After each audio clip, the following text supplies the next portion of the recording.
Hello everyone, welcome back to another scary story. Your place where we uncover the darkest mysteries in a calming and reflective way.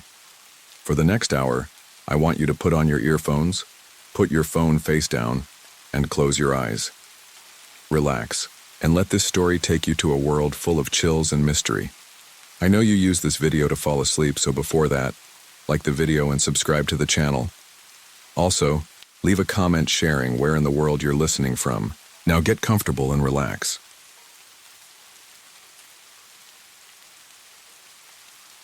I never believed in haunted houses.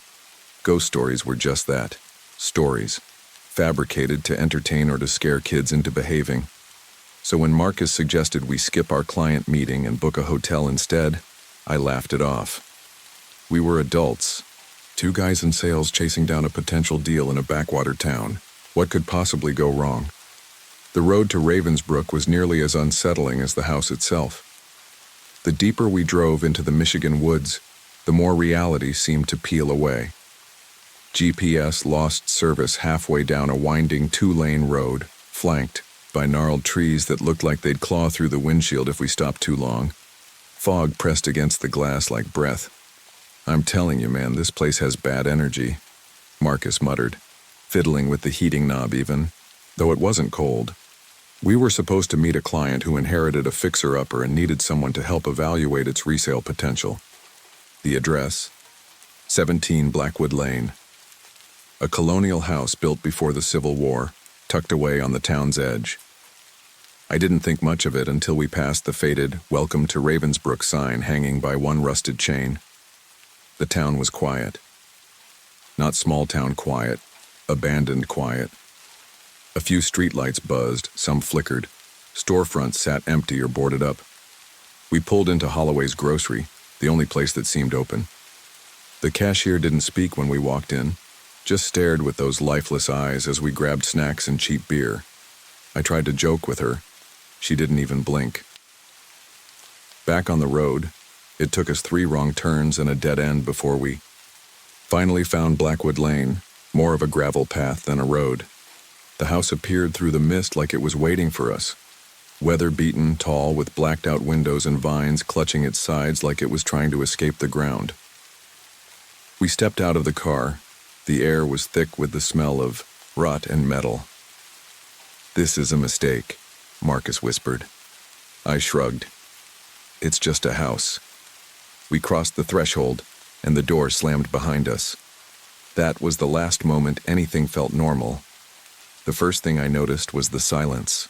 Not the peaceful kind, but the unnatural kind, like the house was holding its breath. We stood in the entryway for a moment, frozen. The slam of the door still echoed in my ears, even though the air had already gone still again. The living room opened up ahead of us. Faded wallpaper peeled from the corners. A layer of dust coated the furniture like skin on soup left out too long. I glanced at Marcus. He was pale and quiet, eyes locked on the hallway to the right, where shadows pooled, in the corners like something solid. I pulled out my phone to check the time and saw the red "no service" warning in the corner. No bars, not even Wi-Fi. I nudged Marcus and showed him. He gave a small nod but didn't say anything. We went room to room, looking for light switches that didn't always work.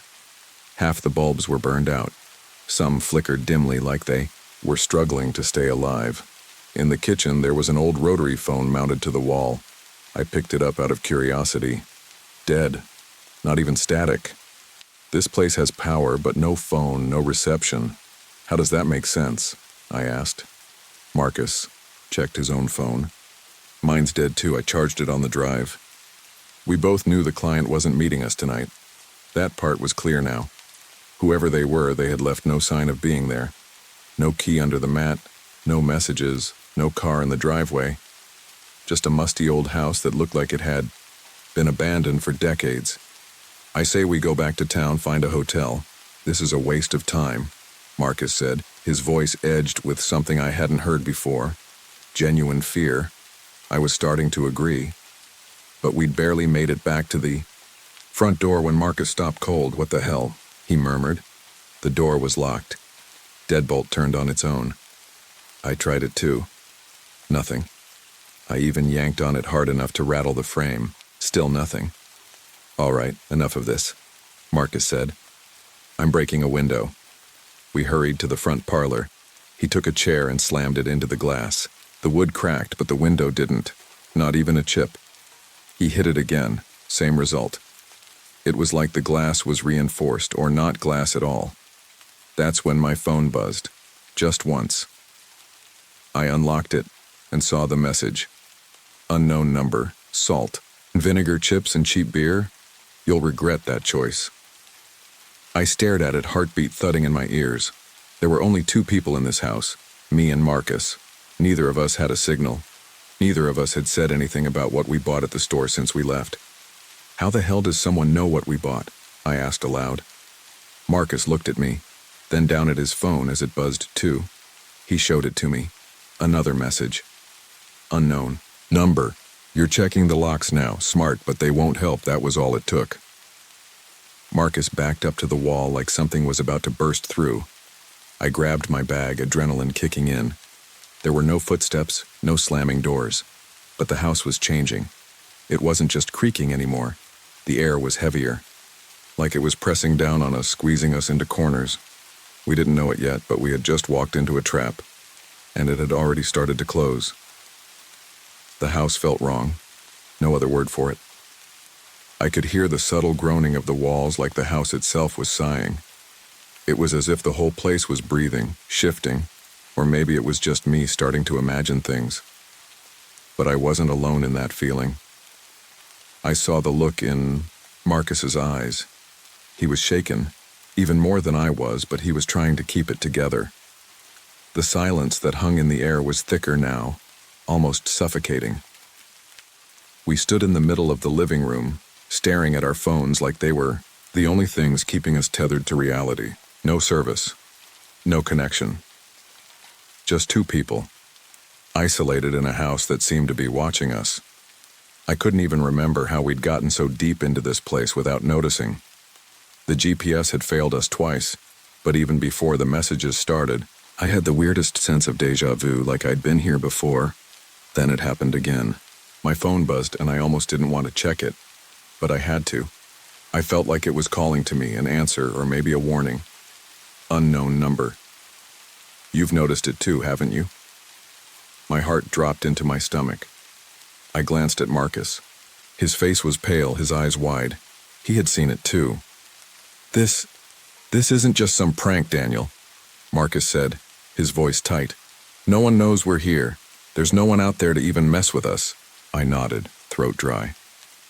"Then who the hell is texting us?" We were starting to circle the room. The walls felt like they were closing in. I kept thinking I could hear faint sounds. Footsteps above, creaking floorboards, things I couldn't place. But when I looked around, there was nothing.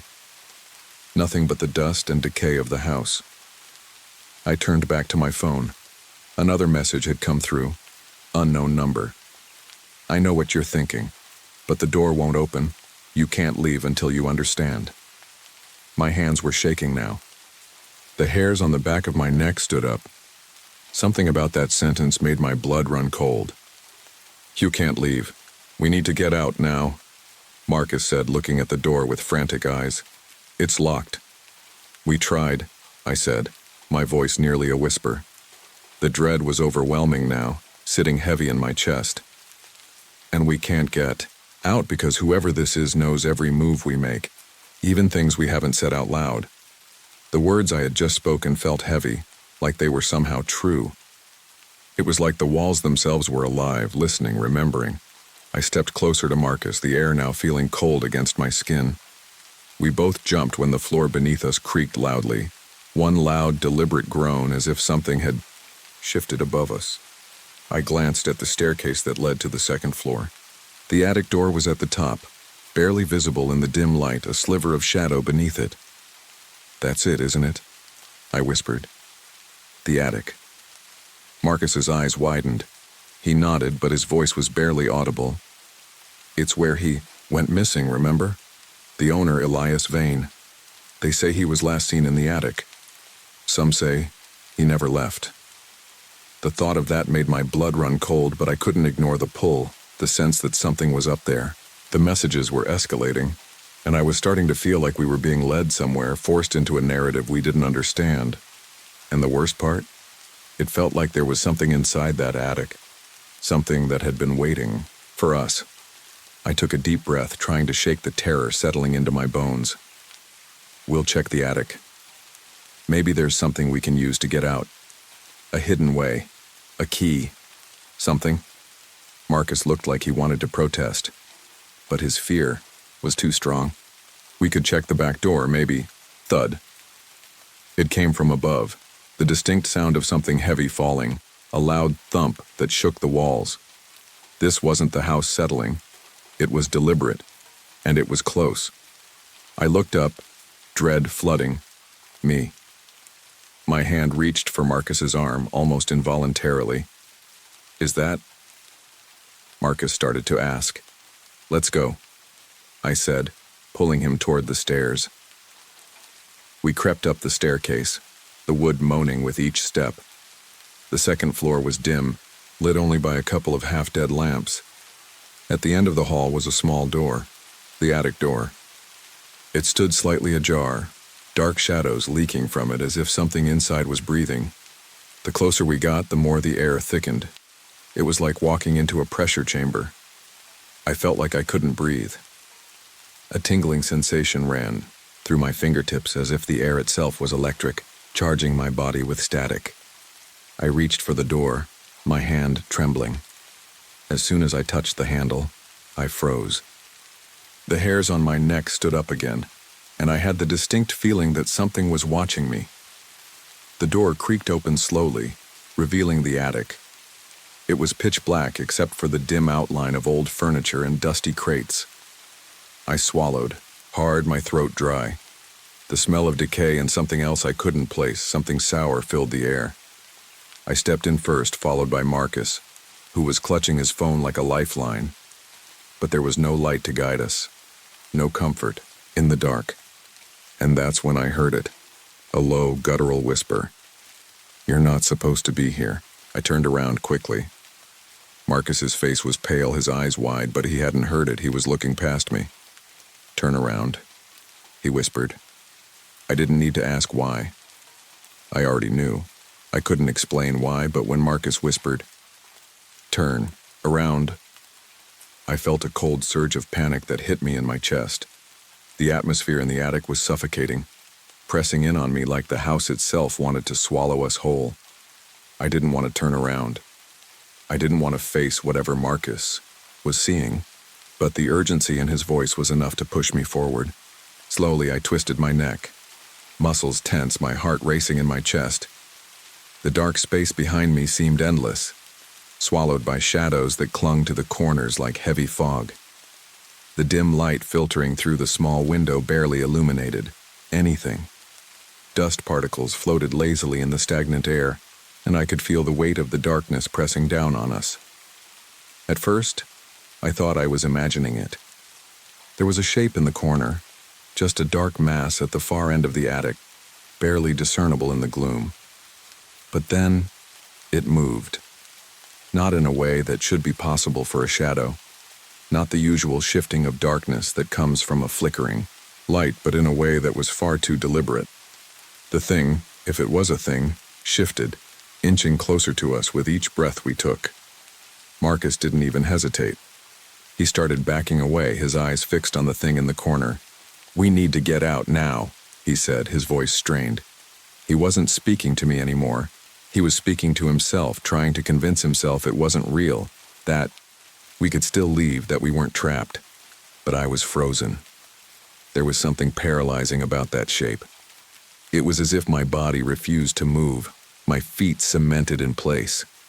The air was thick with the smell of mildew and something worse. I couldn't place it, but it made my stomach churn. My eyes never left the corner, never left that shadow, because something told me that if I looked away, it would be gone. And whatever it was, whatever it had become, was not something I wanted to disappear into the darkness.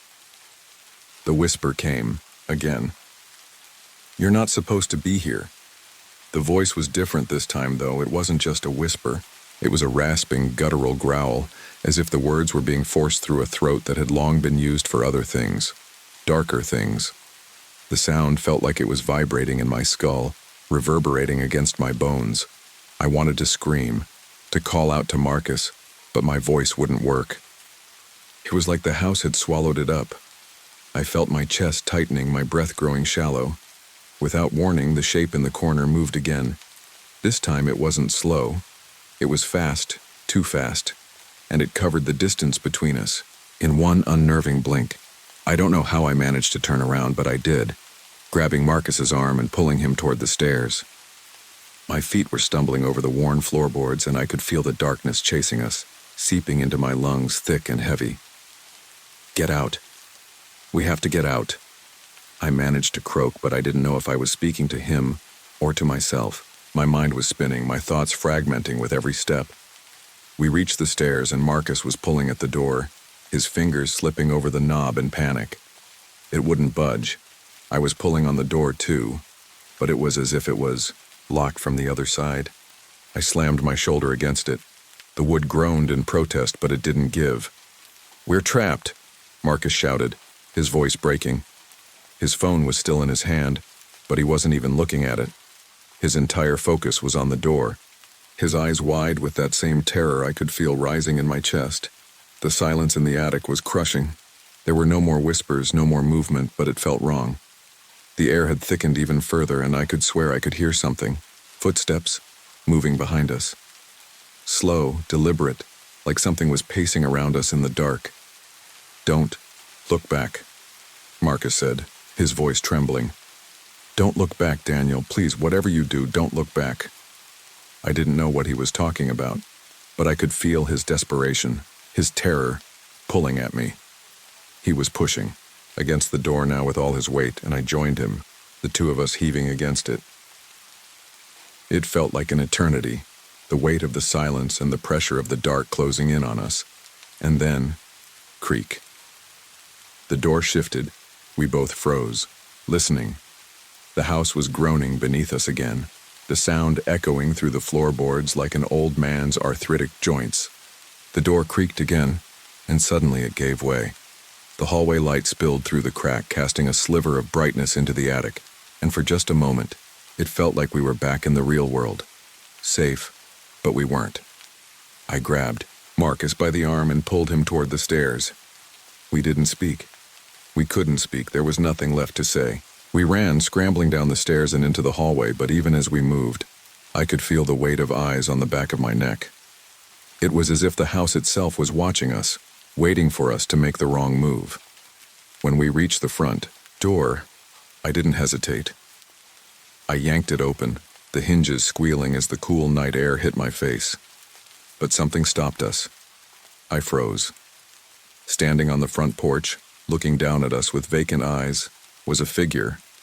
It was tall, too tall. Thin, almost emaciated, with skin that was the color of old paper. His features were gaunt, his eyes wide, but they didn't look human. There was something wrong about him, something so wrong that it twisted my stomach. He didn't move. He didn't speak. He just stood there, staring at us. Marcus was the first to react. Without a word, he shoved past me, pulling me out into the cold night air away from the house. We didn't look back. We didn't need to. The presence we had felt inside the house had followed us, and I knew it wouldn't stop until it had what it wanted. I had no idea what it was, but I knew one thing. We couldn't escape it. Not yet. The sun hadn't risen yet, but the sky was tinged with a pale, cold light that offered no warmth. We had driven until we couldn't feel our fingers on the steering wheel anymore, the tires crunching over the gravel road of Blackwood Lane, getting further and further from the house, yet somehow, the weight still clung to us, heavy and suffocating. I couldn't shake the feeling that the darkness had followed us, seeping into the car with us as we drove. Every glance in the rearview mirror seemed to show the shadow of that figure, standing still in the corner of my vision, just beyond the reach of the light. I didn't want to believe it, but something in me couldn't deny it. The house had marked us, and there was no running from it. We pulled into the parking lot of a dilapidated motel on the outskirts of Ravensbrook. It wasn't a hotel, like Marcus had suggested hours earlier. This place wasn't any better. The neon sign flickered, intermittently casting an eerie glow over the cracked pavement. But it was a roof over our heads and we needed rest. Even though neither of us had spoken much on the drive, I knew we were both thinking the same thing. This wasn't over. Inside the dingy room, I locked the door behind us and dropped my bag onto the threadbare carpet. The air smelled like stale, smoke and disinfectant, the only comfort being that it was at least a world away from the nightmare we'd just left behind. Marcus collapsed on the bed, kicking off his shoes. "We're safe now," he said, but it didn't sound convincing. His voice was thin, as if he knew we were just pretending to be safe. He wouldn't meet my eyes. Neither of us had the energy for a real conversation. I pulled out my phone, hoping to distract myself with something normal, something that could help me forget. I hadn't checked it since we left the house, and the lack of new notifications had given me a false sense of relief. But that relief shattered when I saw it. A single message. Unknown number. "You think you're free. You're wrong." My heart stopped, the blood draining from my face. I stared at the screen, not daring to blink. There was no way. It couldn't be. The number didn't even make sense. No area code, no name, just a string of digits, the same as before. Marcus noticed. "What is it?" His voice was tight, still carrying the stress of what we'd just lived through. His eyes locked onto my phone screen. The silence in the room deepened as the weight of the message settled over us. Before I could answer, the phone buzzed again. This time, there was no mistaking it. The words hit me like a punch in the stomach. "Unknown number. You're still on. Blackwood Lane. It's watching you." The air in the room grew colder, the hairs on the back of my neck standing at attention. I turned to Marcus, and he looked just as terrified as I felt. His mouth opened, but nothing came out. He was as paralyzed as I was. There was no way this could be happening. I tried to reassure myself it's just some sick prank, but the unsettling reality of it kept sinking deeper into my bones. It didn't make sense. The phone should have been a lifeline, a distraction from the madness. But now it was as if the phone itself had become an extension of the house. The same darkness, the same suffocating feeling following us wherever we went. Before I could bring myself to turn it off, the screen lit up again. This time the message was longer. Unknown. Number. It's already inside. In the room with you. Look in the corner. I didn't want to look. I didn't want to move. But the words were like chains, pulling my eyes toward the far corner of the room. Had no choice. My neck twisted toward the corner, my breath catching in my throat. There was nothing at first, just the peeling wallpaper, the dusty dresser, the small window with the blinds half closed. But then, just as my breath released in relief, a movement. Something was there. Something tall and shadowed, but not quite human. It wasn't the same as the figure from the house, but it was close. It had the same eerie presence, the same weight that seemed to press down on the air. Its outline was vague, shifting as if it didn't belong in this space at all. I froze. My hand trembled as it hovered over the phone. "Marcus," I whispered, barely able to breathe. My voice felt foreign, weak, but he didn't respond. I turned to look at him, and what I saw almost made me scream. He wasn't on the bed anymore. The bed was empty, but his shoes were still there, lying on the floor where he'd left them. I stood up, my heart pounding in my chest as I checked the bathroom, the closet. Nothing. And then, I saw it. A single footprint in the dust, just beyond the threshold of the bathroom door. It was too small to be Marcus's, too delicate. I turned back to the corner of the room, and that's when I saw the eyes. They were just glowing orbs in the darkness, unblinking, staring at me. The room began to spin. I tried to scream, but my voice failed me again. I couldn't breathe, couldn't move, couldn't even think. The eyes blinked, slowly, and the figure shifted closer. The phone buzzed once more. Unknown number. You can never leave. He's with you now. I couldn't respond. I couldn't fight it anymore. The weight of the fear of the house's presence of whatever was waiting for me was too much. I collapsed to my knees, the darkness swallowing me whole. The last thing I heard was the sound of footsteps, slow, deliberate, approaching me from behind. And then the screen went black.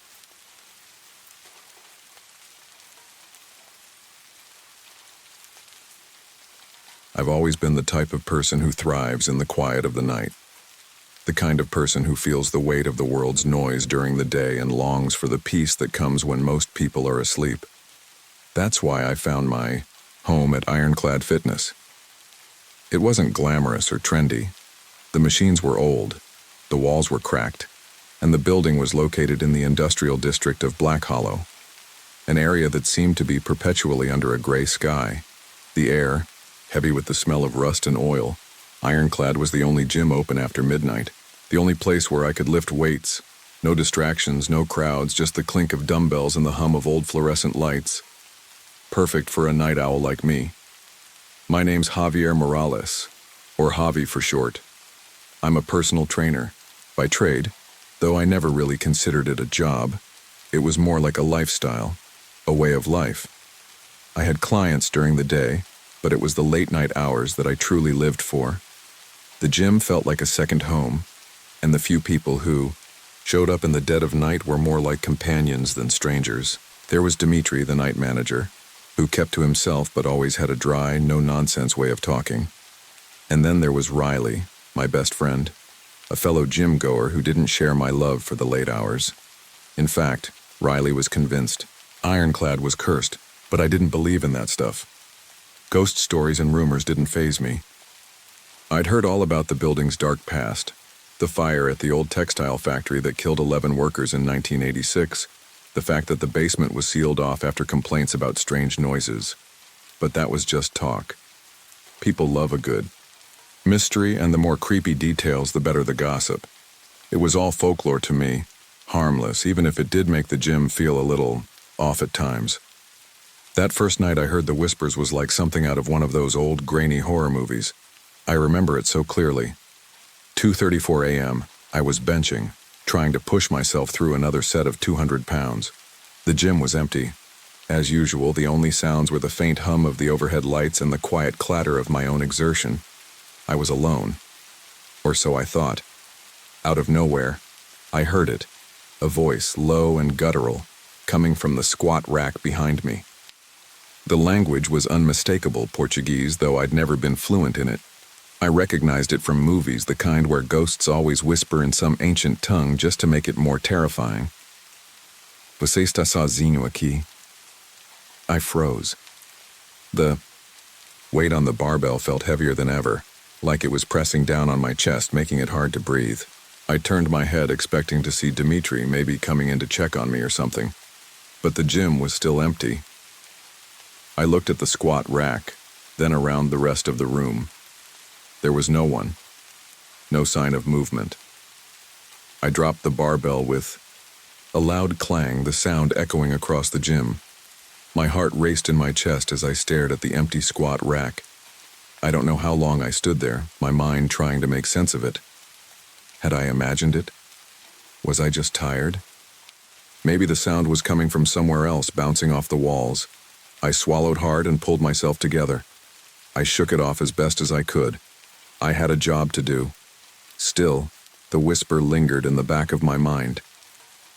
I walked up to the front desk where Dimitri was sitting, as calm as usual, eyes glued to a small, cracked TV screen in the corner. "Dimitri," I said, voice still shaky. "Did you hear that?"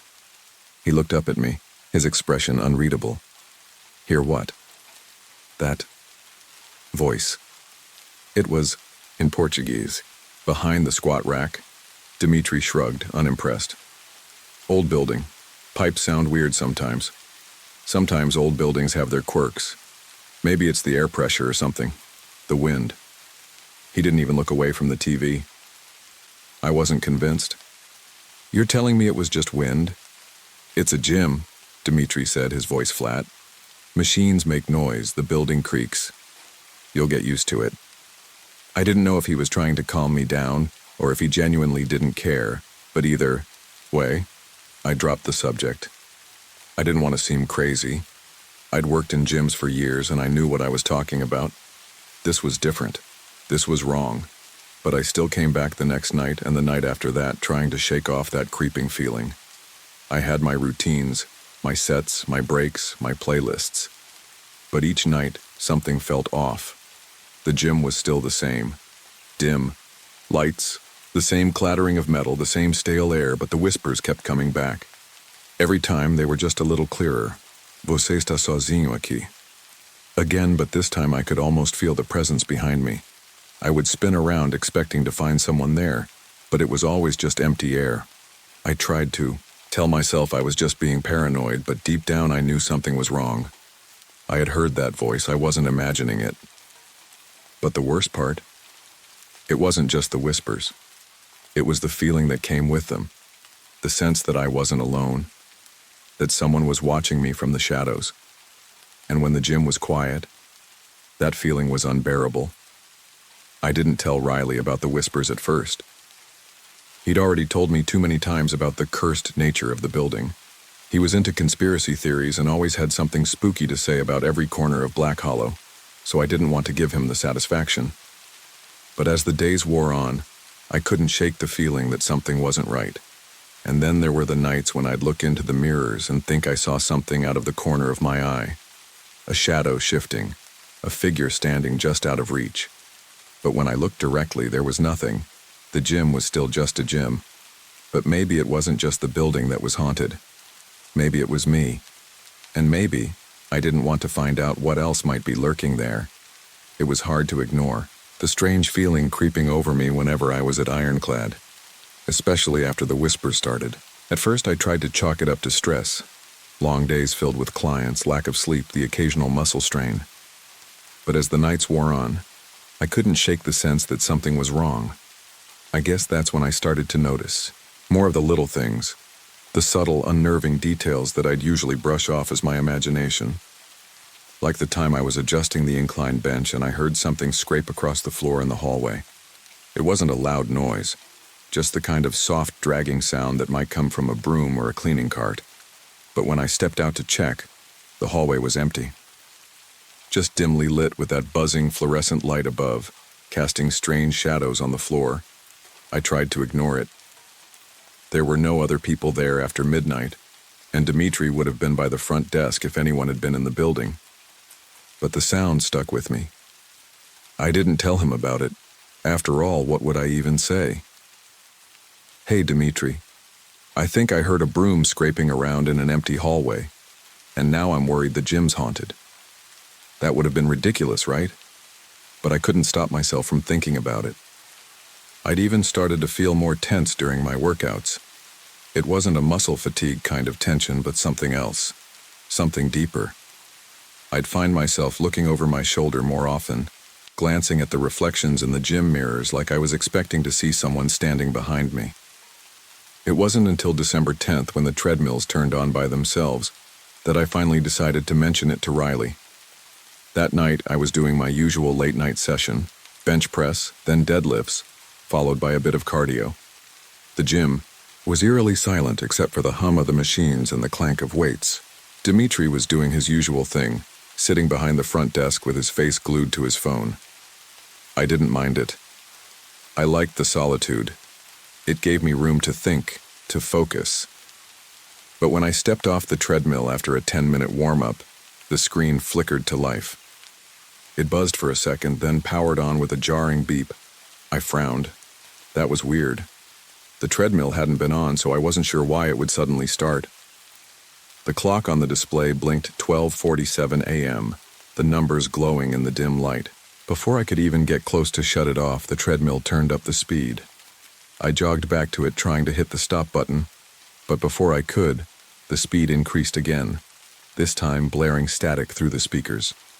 I reached forward to yank the plug out, but when I grabbed the cord, the power cut out suddenly and everything went dark.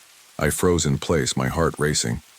The gym had gone dead silent except for the faint hum of the overhead lights flickering on and off. I stood there in the dark for a moment, wondering if the power was just playing up, though the treadmill usually didn't cut out that way. When the lights flickered back on, I glanced back at the treadmill. The display was blank now. It was just a machine, but it wasn't just the treadmill. Over the next few nights, things started to escalate. On December 12th, I came into the gym to find wet footprints on the floor. Not just a couple of drops, these were clear, full prints leading from the showers straight to the mirrors. I stood there, looking at the trail. There were no puddles anywhere else, no signs of anyone leaving the locker room, just wet prints, on the floor like someone had walked out of the showers and into the mirrored hallway, and then just disappeared. I felt a cold chill run through me as I stepped forward to inspect them. They were fresh. The soles were still damp, the edges of the prints fading into the concrete, but I couldn't see any signs of a person. I checked the shower area. No one was in there. No one in the locker rooms either. I tried to rationalize it. Maybe someone had showered and left in a hurry, but it didn't make sense. The prints had a distinct trail, like someone was pacing back and forth, waiting. I turned around, ready to shake it off. But there was something in the corner of my eye, a shape, moving in the reflection of the mirrors. I spun around, heart pounding, but when I looked, it was just the usual empty hallway. I took a deep breath, trying to shake off the sense of dread that clung to me like a shadow. But when I walked back into the main gym area, something else caught my attention. The basement door. It was slightly ajar. I hadn't noticed it before, but the basement was always locked. No one was allowed down there, and for good reason. The gym's management kept it sealed off, citing storage reasons. But I'd overheard Dimitri mention once that they never used the basement. It was just there, forgotten. I felt my stomach drop as I stood there, looking at the small sliver of darkness beyond the cracked door. The whispers, the strange occurrences, the eerie silence that seemed to suffocate the place at night. Was it coming from down there? Was there something in the basement? Before I could decide what to do, I heard footsteps behind me, a faint shuffling, like someone was walking in soft slippers. I turned to find Dimitri standing there, his eyes on the basement door, his expression unreadable. "You don't go down there," he said, his voice low. I didn't respond. I just nodded slowly, suddenly feeling the weight of his words. The next night, I tried to talk to Riley about everything. I wasn't sure what I expected, maybe some comfort or an explanation. But Riley wasn't much help. He just shook his head when I told him about the wet footprints in the basement door. "You know the story, Javi," he said, almost too casually. "That place is built on the ruins of an old textile factory, remember? People died in there, a lot of people. 11 workers in that fire. And those voices you've been hearing, man. You think they're just pipes or machines? It's not just a creepy old building, that place is cursed." I scoffed. "Cursed? Come on, Riley. It's just an old gym. We've worked here forever, and you never heard me complain before." But deep down, his words unsettled me. I couldn't ignore the truth in them. What was I really dealing with here? Was this just a coincidence? Or was something darker lurking beneath the surface of Ironclad? That night, I decided to stay longer. I wasn't sure if I was trying to prove something to myself or just hoping to catch some sort of answer. The gym was eerily quiet. The shadows stretched across the room, and the flickering overhead lights cast an uninviting glow. But in the back of my mind, I couldn't shake the thought. Maybe Riley was right. Maybe I wasn't alone here. And maybe, the worst part was, I didn't know if I wanted to find out the truth. The gym felt different now. The whispers had only grown louder, clearer, almost as though they were getting more insistent, like a voice calling out from the depths of the walls. I'd told myself I was imagining things. After all, it wasn't like I was new to late-night workouts. Ironclad had been my sanctuary for years, my place to escape from the chaos of the world, the one spot where I could push myself in peace. But everything had changed. It was December 14th, a Thursday night, and a bitter chill hung in the air. Winter had settled over Black Hollow, its grip tightening as the longest nights of the year arrived. The city felt empty at this hour, like the streets themselves were afraid to stay awake. But I wasn't scared, at least not until I found myself standing in front of the locker room door once more. I'd worked out longer than usual that night. Deadlifts, squats, a little cardio on the rower. Dimitri had come by around 3 a.m. to check on me, but his usual stoic expression seemed even more tense that night. He barely looked me in the eye as he walked past, muttering something about not going to the locker rooms after dark. I figured it was just him being paranoid, but the words stuck with me. I'd been ignoring the creeping unease for days, now, but tonight felt different. Every corner of the gym seemed darker, the lights a little dimmer, the weight of the silence heavier. I kept hearing things, footsteps when no one was around, the faint sound of something scraping against the floor. I couldn't explain it, but the sensation of being watched was undeniable. I stepped into the locker room, taking a deep breath as I walked through the narrow hallway. I didn't need to look to know there was no one else around. Dimitri had locked up the front door hours ago, and the gym was mine to roam. I tossed my bag into an empty locker and went into one of the showers to rinse off. The water was cold at first. Black Hollow's winters were harsh, and the gym's pipes had been known to act up. But after a few minutes, the warmth kicked in and I let the steam cloud my thoughts. For a moment, everything felt normal again, like the weight of the world was behind me. But then I heard it, a sound. It was faint at first, just the kind of thing you might chalk up to old pipes. But then it got louder. A soft, shuffling noise, like someone dragging their feet along the floor. It was coming from behind me, from the direction of the lockers. I froze. I shut off the water and listened. The shuffling stopped. Then came a slow, deliberate scrape, like nails running along metal. It wasn't like the usual sound of the old plumbing groaning. This was something else. I stepped out of the shower, my heart thudding in my chest. I peeked through the steam, trying to catch a glimpse of anything out of place. The locker room was empty, just a row of lockers lining the walls, all silent. But I couldn't shake the feeling that something was off. I reached for my towel, wrapped it around my waist, and stepped cautiously toward the lockers. The sound had stopped, but now the air felt thick, charged, like a storm was rolling in. The only thing I could hear was the faint buzz of the fluorescent lights above me, but even that felt unnatural. That's when I noticed the locker beside me. It was slightly ajar. The locker doors weren't locked, they never were. They just opened and closed with the creak of old hinges. But this one was different. The door was open just enough that I could see the faint outline of something inside. I moved closer, hesitating for a moment before I reached out and pulled the door fully open. The locker was empty, but as I stepped back, a strange feeling washed over me. The kind of cold that sank into your bones.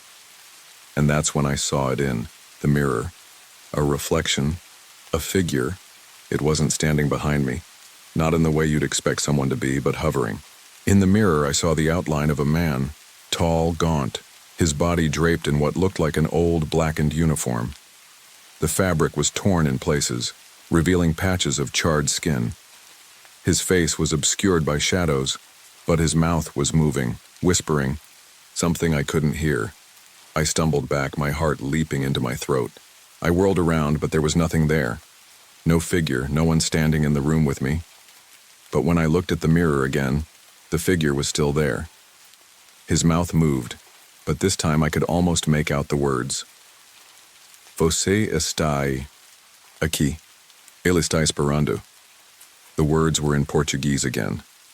It was the same guttural voice I'd heard before, the one that had whispered to me in the middle of my workout.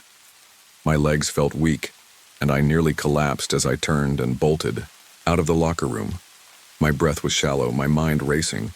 I could feel my pulse pounding in my temples as I rushed through the hallway and into the main gym. I had no idea how long I stood there, trying to calm myself, my back pressed against one of the machines.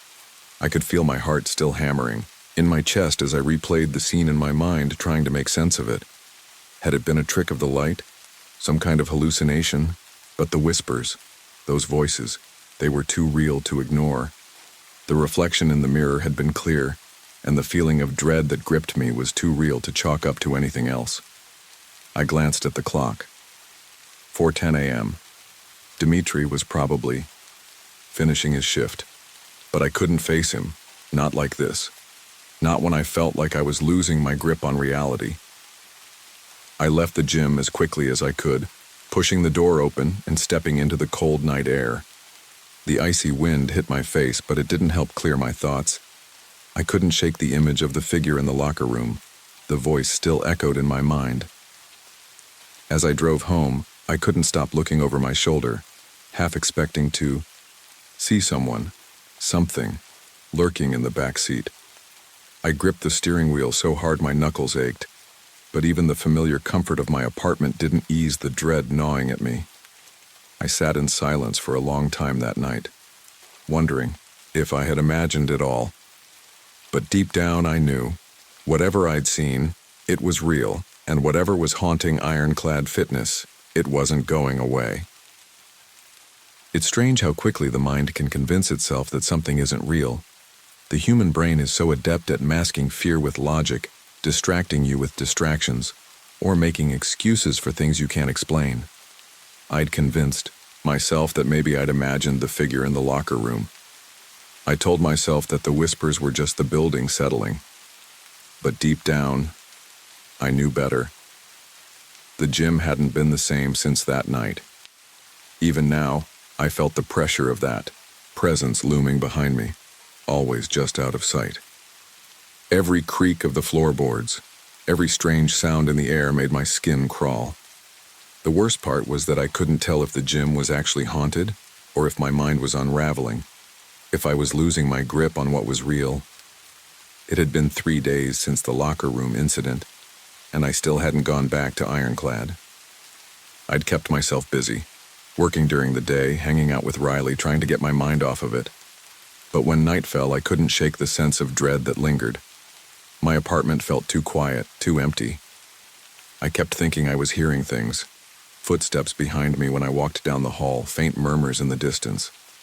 The whispers that had started in the gym were slowly creeping into my everyday life, like they were following me. By December 17, I couldn't avoid it any longer. I had promised myself I wouldn't go back to Ironclad after that night, but I had to. I had to confront it, whatever it was. I couldn't live with the fear anymore. Maybe if I went back, faced it head on, I'd find out what was really going on. Maybe it was just an overactive imagination. Maybe. The gym was mostly empty when I arrived just after midnight. The lights buzzed overhead, and the faint hum of the machines added a strange rhythm to the silence. The air felt thick again, as though the building was holding its breath. Dmitri was nowhere to be seen, but I knew he'd be around somewhere. He never left the gym alone. I walked through the front door, the usual wave of cool air hitting my face, but it didn't have the usual comforting effect. My steps felt heavy as I walked toward the locker room, and I had to force myself not to turn back. When I opened the door, I half expected to hear the shuffling or scraping noise from before, but all I could hear was the quiet rustling of the building, settling into the night. I moved toward the lockers, my eyes scanning the rows. Nervously, for a moment I thought about just leaving, but something in me pushed me forward. I'd come this far. I couldn't chicken out now. The locker room was dark, lit only by the pale glow from the main gym. The shadows in the corners stretched long and thick, giving the place an eerie feel. I went straight for the same locker I'd used before, trying to keep my mind occupied with the usual routine. I had to force myself to not look at the mirrors, but I couldn't help it. They called to me. I kept glancing up, checking the reflection. Behind me, everything seemed normal. The space was empty. Just the lockers, the benches, the tiled floor. Still, I couldn't shake the feeling that I wasn't alone. I took off my jacket and stuffed it into the locker, trying to focus. But I couldn't escape the tightness in my chest. The feeling that something was watching me, waiting. I pushed it aside and undressed quickly, throwing on a pair of shorts before heading for the showers. As I stepped into the cold water, I let out a sigh. The chill bit at my skin, but it felt good, refreshing. For a moment, I was able to push everything out of my mind. The whispers, the figure in the locker room, the feeling of being constantly watched, it all faded into the background. But that peace didn't last long. The moment I turned off the water and stepped out, I felt it. The air was still, but there was a pressure now, like something had shifted in the room. I froze. Scrape. The sound came from behind me. It wasn't the pipes this time. I knew it. My heart jumped into my throat and I slowly turned, terrified that I would see something, but the room was still empty, still dark. Except the locker beside me. It was open again. This time, it wasn't slightly ajar.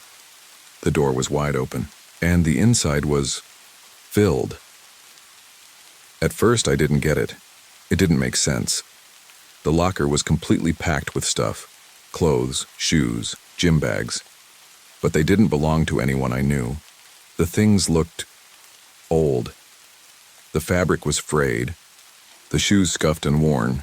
There were even items that looked like they hadn't been touched in decades. I didn't want to look closer. But my feet moved before I could stop them. I slowly approached the locker, my breath shallow in my chest. The smell hit me first, a pungent, acrid odor that made me gag, like burnt wood, and something else, something metallic. The whispering started again, but this time it wasn't just Portuguese, it was mixed. I heard fragments of different languages. Some I recognized, others I couldn't place. The words seemed to vibrate in my bones, each one sinking deeper, gnawing at me. Você não pode fugir. Ele está aqui. Ele sempre esteve. I stepped back, my hand trembling as it reached for the locker door. I slammed it shut and the noise reverberated through the room. For a moment, everything was silent, but I could still hear it. The whispers were louder now, not coming from any particular direction, but seeming to come from everywhere. They filled my ears, my head. The lights flickered once, twice, and then they went out. It was pitch black. The only sound was my own breathing, ragged and panicked as I stumbled in the dark. I reached for the door, fumbling with the handle, but it wouldn't budge. My palms were slick with sweat as I tried again, but the door stayed locked. The whispering didn't stop. It got louder, more insistent, more urgent. I knew I wasn't alone, and then through the darkness I heard something else. A voice. Not a whisper, but a guttural growl, low, deep, reverberating through the walls. You shouldn't have come back. I didn't know what to do. My chest was tight, my heart pounding in my throat, but my hands were shaking too much to open the locker room door. I had to get out. I had to leave. Every fiber of my being screamed at me to run, but I couldn't even move. The sound of my own panicked breathing echoed in the darkness, mingling with the relentless whispering that had become almost unbearable. I was trapped. And that voice, deep, guttural, unmistakable, kept repeating those words over and over in my mind. You shouldn't have come back. The weight of them pressed down on me like the thick, suffocating air. I felt it in my gut, the certainty that whatever this was, it was far more than I'd ever been prepared for.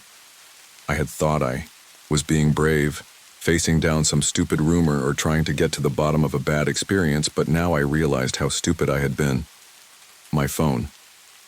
I needed my phone. I reached for it, but my pocket was empty. My mind scrambled to remember when I'd taken it off. I hadn't been thinking clearly. I cursed under my breath, feeling like a complete idiot. The whispers didn't stop. In fact, they seemed to be getting louder, closer. The sound wasn't coming from the walls anymore, it was coming from the air around me, as though they were right in my ears. I felt a cold breath on my neck and I froze, my stomach flipping over itself. I spun around, expecting to see something, anything, but the room was still dark, still empty, yet I could feel it.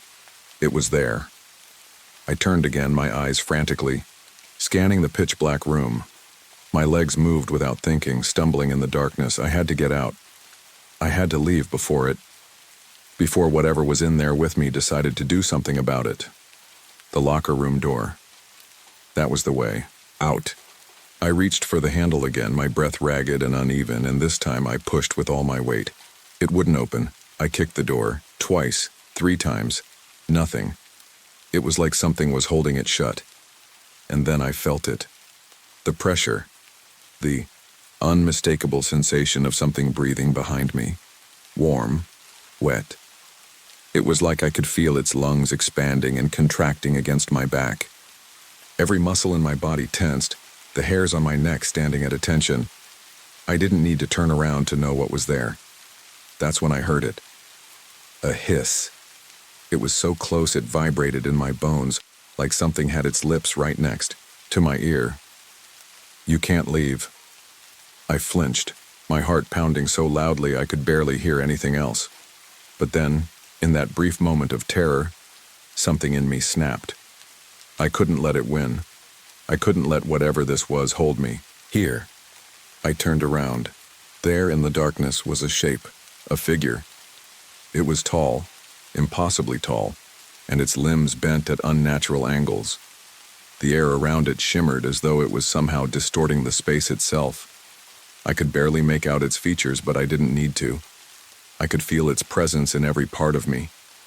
The smell of burned wood, the same acrid scent that had filled the air when I'd opened the locker, flooded my nose again. And then I saw its face. Or at least I think I saw its face. It was charred, dark, and pocked like it had been burned to ash, and where the eyes should have been, there were only 2 black empty sockets staring at me. The mouth, it was stretched in a way that didn't look natural, too wide, too thin. It smiled. A low, gravelly voice crawled out from somewhere deep in its throat. "You wanted to know the truth, Javi. You wanted to see me. Now you will." In that moment, time seemed to stop. I couldn't breathe. I couldn't move. It was as if my body had shut down, paralyzed by the sheer horror of the thing in front of me.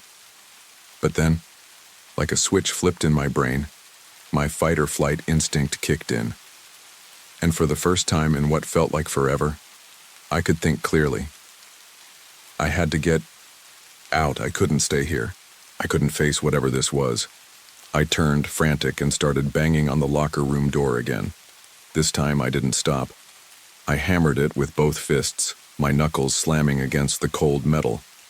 The thing was close now, its breathing, right next to me, and I could feel the weight of its gaze even though I refused to look at it. With one final shove, the door gave way. I didn't wait to see if it was following me. I just ran. The hallway outside the locker room was dimly lit, but I didn't care. I didn't even slow down to check if Dimitri or anyone else was around. I ran straight through the gym, past the rows of weights, past the treadmills and ellipticals, ignoring the eerie hum that seemed to buzz louder the farther I went. The gym door. I reached it, yanked it open, and burst outside into the cold night air, gasping for breath.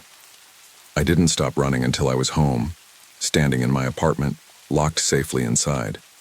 The whispers followed me even now, but at least I was away. From the gym. I was away from it. But as I sit here now, I know something that haunts me more than anything. The whispers haven't stopped. They're not just in my head. I can hear them in the walls of my apartment, under the floorboards, scratching at my window at night. And sometimes, when the wind is just right, I hear them clearer than ever. Você não pode fugir. I try to ignore it, but I know the truth. Now, you can never escape the whispers once they've found you, and as much as I want to tell myself it's just my imagination, I know the real horror is that no matter where I go, it's never far behind. I don't think I'll ever be free.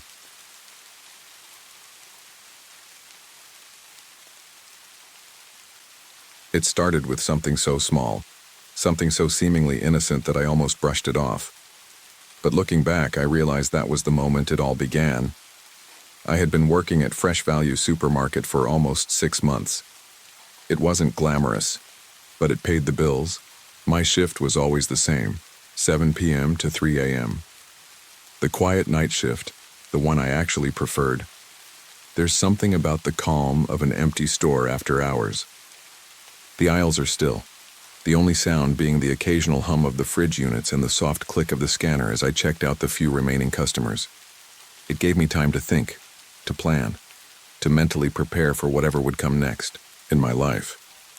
I had dreams of going to community college, but between the late hours and bills, that was still a distant goal. For now, Fresh Value was my reality. That Thursday evening, the store wasn't as quiet as usual.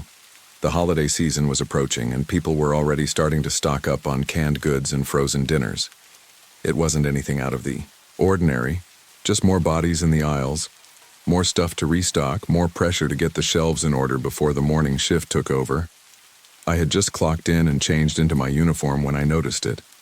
An envelope tucked into my locker. It was a plain white envelope with no name or return address, just the faint outline of something inside. My first thought was that it was some sort of store memo, maybe a schedule change or an announcement about holiday hours. I reached for it absent-mindedly, the usual fatigue already settling into my shoulders as I prepared myself for another long night. But when I opened it, my stomach did a little flip.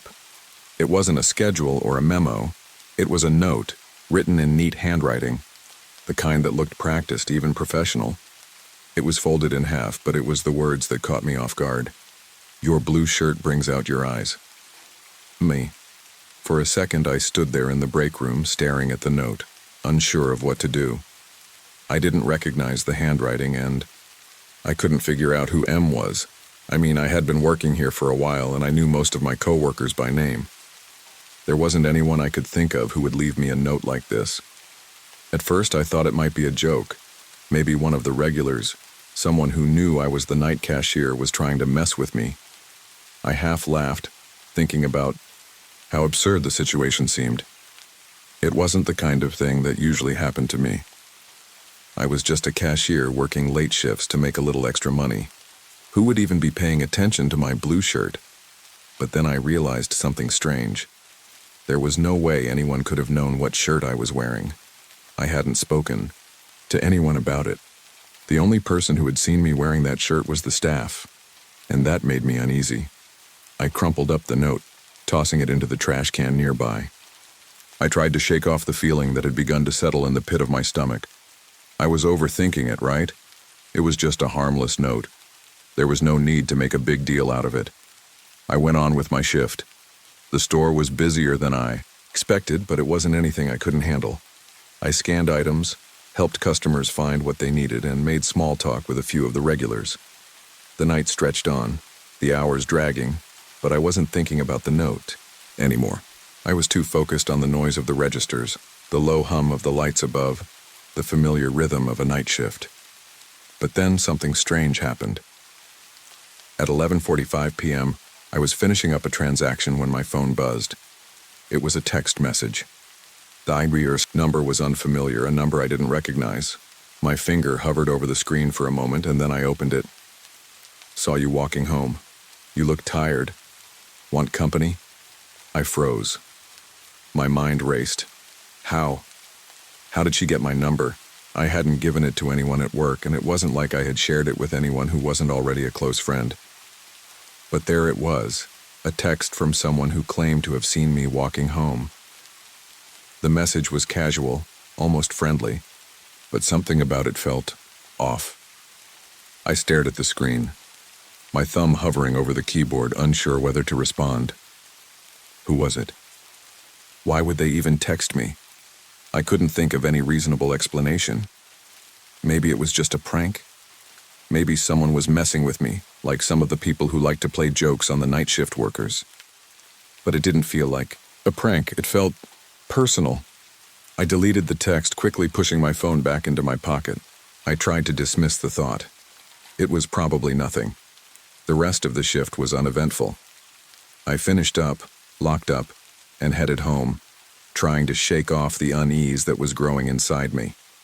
But as I walked through the quiet streets of Blackwood Creek, the weight of the evening hung over me. I didn't know who had sent that message. I didn't know why they knew I was walking home, but I had a sinking feeling I hadn't seen the last of them. The next couple of days felt like I was walking through a fog. Everything seemed normal, and yet nothing felt normal anymore. I was back at Fresh Value, working my usual shift, doing the same tasks, stocking shelves, ringing up customers, trying to keep my head down. But no matter how hard I tried to focus, I kept getting this nagging feeling that someone was watching me. It wasn't a paranoia thing, it was just a gut feeling. It started to hit me more when I realized how quiet the store had become. The regulars hadn't shown up as much, and the usual chatter that came from the night shift was almost non-existent.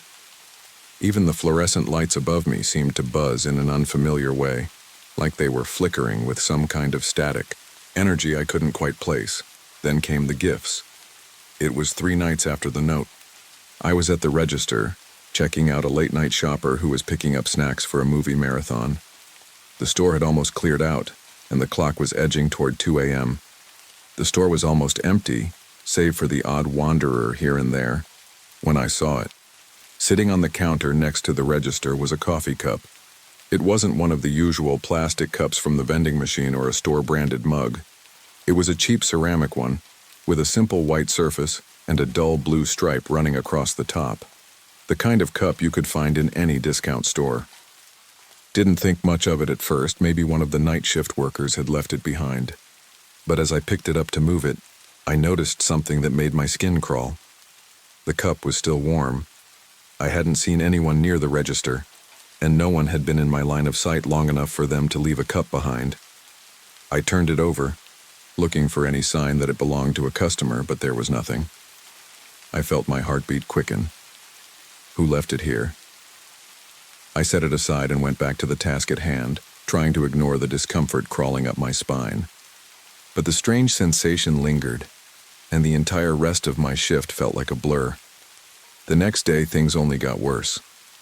I showed up for work that afternoon, tired from the lack of sleep, but trying to keep a positive attitude. It wasn't like the note or the cup were a big deal. Maybe they were just coincidences, maybe someone was playing a prank, maybe it was nothing. But the weirdness was building up. It was right before I clocked in when I noticed something else in my locker. Another envelope, just like the one before. This time there was no pretense of a friendly note. No smiley face, no harmless compliment, just a single direct line. "You're so much more handsome when you smile. Don't hide it from me." The words felt like they were burned into my mind. A chill ran down my spine as I realized that this wasn't some joke. This wasn't someone playing around. This was something else entirely. I didn't even know how to respond to it. My stomach twisted as I crumpled the note, shoving it into my jacket pocket. My hands were shaking. I could feel the weight of it in my chest, like something heavy was pushing me down. The air in the break room felt thick with something I couldn't quite name. I threw myself into work, scanning groceries and trying to keep my mind off the note. I even tried to convince myself it was nothing, a misunderstanding, a weird coincidence. But I couldn't ignore the fact that these things kept happening, that they kept coming. Then, a few days later, the final straw. It was late, almost 2:30 a.m., and I was starting to lose track of time. The only customers left in the store were a pair of teenagers buying energy drinks and snacks, clearly out way past curfew. They were giggling to themselves, not really paying attention to the fact that the store had practically emptied out. I was standing at the register when I noticed something odd. A red rose, sitting right on the edge of the counter. My heart slammed into my ribs. The flower was fresh, too fresh to have been left here for long. Its deep crimson petals gleamed in the harsh overhead lights, and the stem had been trimmed short, almost too neatly, like someone had intentionally placed it there. I looked around the store, but there was no one. No one had come through the aisles. No one had brushed past the counter. It was just the rose. I picked it up carefully, my fingers cold against the delicate petals, and held it for a moment, unsure of what to do. I'd never been a big fan of flowers. They always seemed like a gesture that came with strings attached, whether it was for a birthday, an anniversary, or some kind of romantic expectation. This rose didn't feel like a gesture. It felt like a warning. I couldn't even look at it anymore. I grabbed the flower and stuffed it into the nearest trash can, but I couldn't shake the feeling that something was terribly wrong. This wasn't just a coincidence. It wasn't just someone trying to get my attention. This was something deeper. I went on with my shift, trying to shake off the panic crawling up my throat, but everything felt different now. It wasn't like before when I could brush off the small oddities. This time, the hairs on the back of my neck stayed raised. When I left that night, I did what I had been doing for weeks now. Double-checked the locks on my car, glanced nervously, over my shoulder, and made sure to take a well-lit route back home. But I couldn't shake the feeling that someone was following me, that someone was always just a few steps behind. I didn't realize it yet, but this was just the beginning. The days that followed were a blur of tension. The store felt different. I felt different. Every creak of the floorboards, every rustle of a shopping cart seemed louder than it had before. My nerves were stretched so thin I could feel my pulse in my fingertips every time I swiped a customer's card. I couldn't concentrate. The coffee cup, the rose, the note, every little thing kept rattling around in my brain. And every time I saw Melissa, I felt this gnawing dread in my gut. It was hard to avoid her. She worked most of the evening shifts, stocking the aisles and chatting with the customers, and I would always find myself crossing paths with her in the break room or near the checkout counter. She always gave me this smile. Too sweet, too knowing. And every time I tried to make small talk, I could feel the weight of something unspoken hanging between us. The worst part was that I couldn't understand what she wanted. What did she want from me? The way she acted was as if she had already mapped out some kind of twisted version of our relationship in her head, and I was just supposed to fit into it. I told Derek about the gifts. I thought maybe he could talk some sense into me. He was the level-headed one, always had a way of seeing things from a more grounded perspective. We were close, best friends since high school, and I thought if anyone could help me make sense of this, it was him. "Man, you gotta be careful," he said one night, his voice low and serious as we sat in the break room, the dim fluorescent lights buzzing overhead. "She's not normal. You've noticed it, right? There's something off about her." "I don't know. I don't want to make it a bigger deal than it is," I said, trying to brush it off, but I could hear the tremor in my voice. "No, seriously. Alan, I saw her in the back room the other day staring at your picture on the bulletin board. It wasn't just a glance, it was like she was memorizing your face." He leaned forward, his eyes wide with concern. "That's not just being friendly, you need to be careful." I felt a shiver run down my spine as I processed what Derek was saying. The thought that she'd been watching me so closely, studying my every move, made my skin crawl. But even then, I couldn't bring myself to take action. Maybe it was denial, maybe it was fear, but the idea of confronting her just didn't seem like an option. Over the next few days, the tension only grew. Melissa's presence seemed to seep into every corner of the store. She always found a way to be near me, hovering in the aisles, standing just outside the register area, watching me as I worked. I tried to ignore her, focus on my tasks, but every time I looked up, there she was, her cold, hollow eyes staring back at me. And then came the phone call. It was the night of December 2nd, and I had just finished my shift. The store was quiet, the fluorescent lights overhead flickering as I gathered my things from the back room. I was mentally preparing myself for the long walk home when my phone buzzed. It was a text message from an unknown number. "I see you, Alan. I know where you are, don't ignore me." My blood ran cold. I stared at the screen, unable to process what I was seeing. My heart hammered in my chest. I wasn't sure if I should respond, but the anxiety gnawed at me. My fingers hovered over the keyboard as I tried to decide if I should confront her directly. But something told me it was too late for that. I didn't respond. Instead, I called Derek, my voice shaky as I tried to explain everything that had been happening. He answered after 2 rings, and I rushed through the details, the words tumbling out in a frantic rush. "Dude, she's really lost it. This is getting out of hand," I said. "I don't know what to do anymore. She just won't leave me alone. It's like she's everywhere." Derek paused for a moment. "Okay, listen, man. You need to get out of there. You can't keep working nights like this. We'll figure something out. I'll be there tomorrow morning to help you out, all right?" I didn't know if his offer would help, but I appreciated it. The idea of having someone with me, someone who could keep an eye on things, made me feel a little less alone. The next day, I did my best to keep a low profile at the store. I kept my head down, avoiding Melissa at all costs, but I could still feel her presence lurking in the background. She was always there, hovering near the shelves, staring at me through the gaps in the aisles, like a shadow I couldn't shake. But then something happened, something I wasn't prepared for. As I was putting some stock away in the frozen foods aisle, I glanced over my shoulder and saw her standing at the end of the aisle, just watching. I froze. Her face was expressionless, like she was studying me, trying to figure me out, trying to understand me on some level I wasn't willing to let her.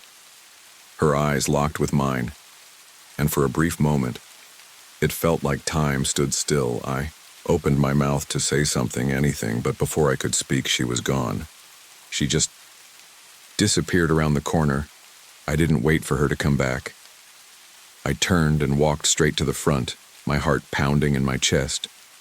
I couldn't shake the feeling that I was being followed. I couldn't get her face out of my mind, the emptiness in her gaze, the way she seemed to know everything about me. I went straight to Janice after that. I had to tell her. I couldn't keep pretending that nothing was wrong. She listened, her eyes glazing over as I spoke.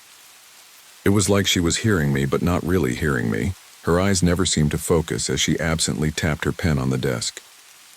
"You're overthinking this, Alan," she said dismissively. "Melissa is just a little intense, but she's harmless. She's been working here for years, and I haven't had a single complaint. Just give her some space and it'll pass. I'm sure of it." But I wasn't so sure. Every instinct in my body screamed that this wasn't just a phase or personality quirk. Something had broken inside her, and I was afraid I was the one she was trying to fix. I spent the next few days in a state of numb dread. I couldn't get the image of Melissa out of my head, her vacant, almost predatory gaze, the way she had watched me from across the frozen foods aisle like I was a specimen she was dissecting in her mind. It wasn't just that she was persistent. It was the way she made everything feel wrong, like she had a presence that occupied more space than a person should. I kept telling myself that it was all in my head.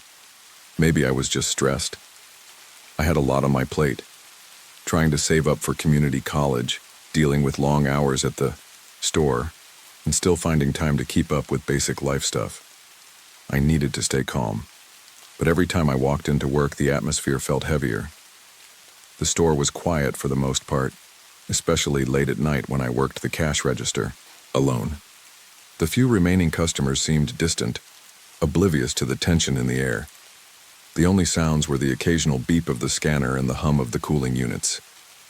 But the silence was always broken by the soft click of Melissa's footsteps, so soft that I could barely hear them at first, like someone walking behind me on carpet. But they were there, always. When I'd look over my shoulder, she'd be standing just far enough away to be almost out of sight, but never really gone. I couldn't shake the feeling that she was following me, closer than I wanted to admit. It was a Thursday night when I started to really feel it.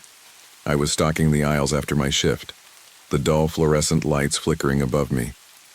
It was just me in the store, as usual. The silence was both a blessing and a curse. I preferred the quiet, but lately, it felt like the calm before a storm. Turned the corner of the canned goods aisle, and that's when I saw her. She was standing by the display of soup cans, staring at me. Not just looking at me, but watching me, like she was waiting for something. Her face was still and blank, her eyes wide and fixed on mine, as if she were waiting for me to speak, to break the silence. I froze. The air felt thick, suffocating, like it had been sucked out of the aisle. For a long moment, neither of us moved. I didn't even know if I could move. Finally, she spoke. "Why don't you ever talk to me?"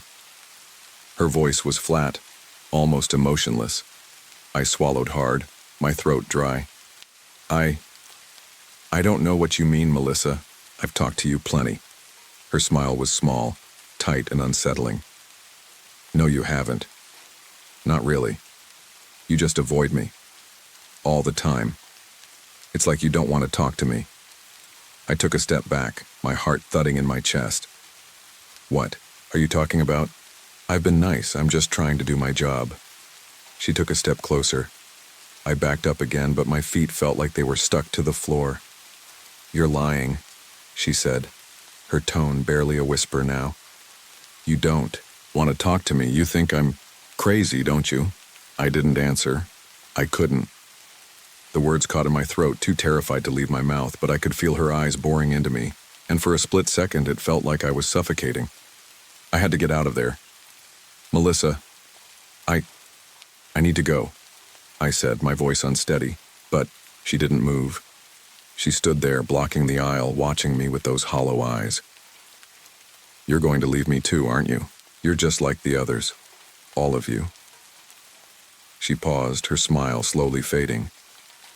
But you'll come back. You always do. You'll come back to me, Alan. The weight of her words hung in the air, heavy and suffocating. I was already backing, but my hands trembling. I'm sorry, I mumbled, barely finding my voice. I don't know what you mean, please. Just stay away from me. I turned and ran, not looking back until I was out of the store. I didn't even know where I was going. My feet carried me down Holloway Road, away from the store, away from her. I spent the next hour walking aimlessly, the chill of the night air doing nothing to calm my nerves. My heart was still racing, my mind spinning. I couldn't make sense of what had just happened. What did she mean, just like the others? What did she think was going on? But even as I tried to shake the fear, I knew one thing for sure. Something was wrong with Melissa, deeply wrong. And it wasn't just the way she'd cornered me in the store. It was the way she spoke, like she had already mapped out every step of my life, like she knew what I was going to do before I did it. That wasn't normal. I didn't know how much longer I could keep this up. The next morning I called Derek. My hands shook as I dialed his number. I wasn't sure what I was going to say, but I needed to talk to someone. Hey man, what's up? Derek answered, his voice groggy. I can't keep working there, man, I said. My voice cracked. Something's wrong. I don't know what's happening, but it's getting worse. She's getting worse. Derek was silent for a long moment. Alan, you're not the only one who's noticed. Janice pulled me aside last week, asked me about you and Melissa. She said there were complaints about her behavior from the other stores. They transferred her here after, personality conflicts.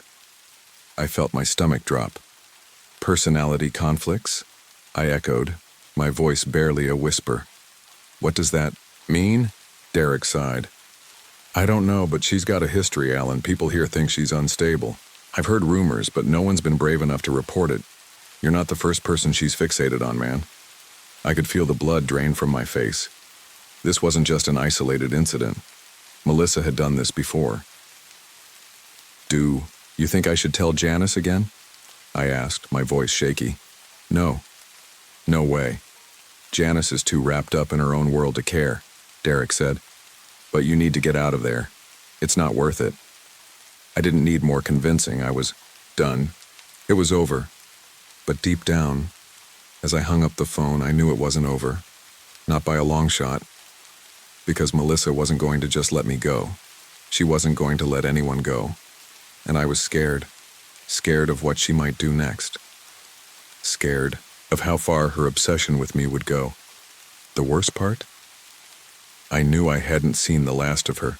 The days blurred together after my conversation with Derek. I kept my head down at work, avoiding Melissa at all costs. I didn't even look at her when she passed by my register. I just focused on scanning items, keeping busy, pretending like everything was normal. But it wasn't. It never was anymore. I couldn't keep going like this. I was exhausted. Mentally, emotionally, physically. I couldn't sleep, couldn't focus, couldn't shake the feeling that she was always there, watching. The whispers that had once been soft and subtle were now constant, lingering in my mind like a low hum. Everywhere I went, I expected to see her. Every time I turned a corner, I thought she'd be there. But it wasn't just her presence that haunted me. It was the threat of it, the knowledge that she was fixated on me, that she saw me as a piece of something she could possess. I didn't know if it was delusion or obsession, but it didn't matter. The fact was, she wouldn't stop until she had me. I had to leave Blackwood Creek. I had to escape. But that's when things took a turn for the worse. It was the night of December 2nd when it all came to a head. I was scheduled to close the store alone, and I was already dreading it. I had planned to leave as soon as my shift ended, grab my stuff, clock out, and head straight home. But something stopped me. Something felt off. I walked down the aisle, toward the back of the store where the stockroom was, and that's when I heard it. A soft rustling sound coming from the break room. I froze, my pulse quickening. The sound was muffled, but it was unmistakable. Someone was in there. I thought maybe it was Derek, finishing up his shift early. He sometimes hung out in the break room to kill time, but something in my gut told me it wasn't Derek. I grabbed a broom from the utility closet and slowly crept toward the break room. My breath was shallow, my heart hammering in my chest. When I peered through the small crack in the door, I saw her. Melissa was standing in front of the lockers, facing the wall, swaying slightly as if she were listening to some distant music only she could hear. The lights in the break room flickered above her, casting a sickly yellow glow over her face. She wasn't moving, not really, just swaying, staring at the wall like she was waiting for something. I swallowed hard and pushed the door open just a bit more. I didn't know what I was doing, why I was even considering confronting her. My instincts screamed at me to run, but I stood frozen. I had to know what was happening. "Melissa?" I finally whispered, my voice barely above a murmur. She stopped, swaying. The silence that followed felt endless. Then slowly, she turned around. Her eyes were wide and empty, void of any emotion, like two hollow sockets staring into me. I could feel the weight of her gaze, like she was looking through me, into the very core of who I was. "Hi, Alan," she said, her voice eerily calm. It was then I noticed that she was holding something in her hands, a small object wrapped in a cloth. What are you doing here?" I asked, my voice trembling despite myself. Her lips curved into a faint smile, but there was no warmth in it, only a kind of cold, detached satisfaction. "You left, Alan. You were going to leave me," she said softly, almost to herself. But I couldn't let that happen. I took a step back, my heart pounding so hard I thought it might burst from my chest. "Melissa, you need help. You're not... Well, this isn't normal."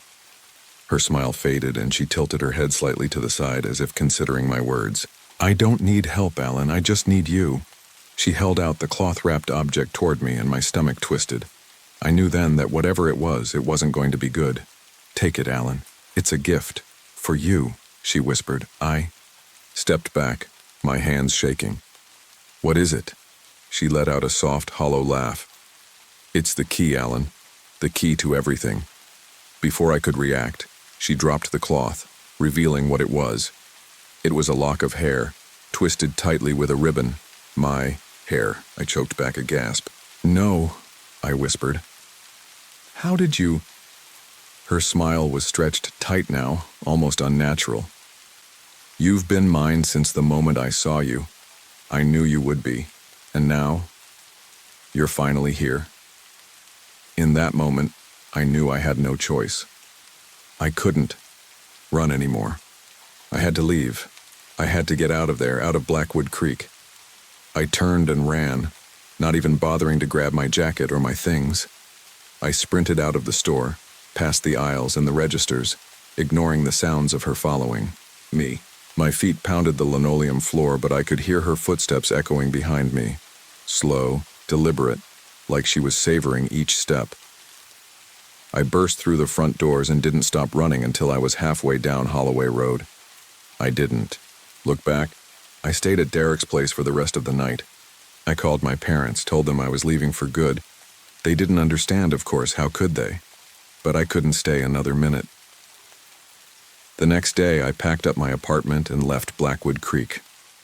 I didn't even look at the supermarket.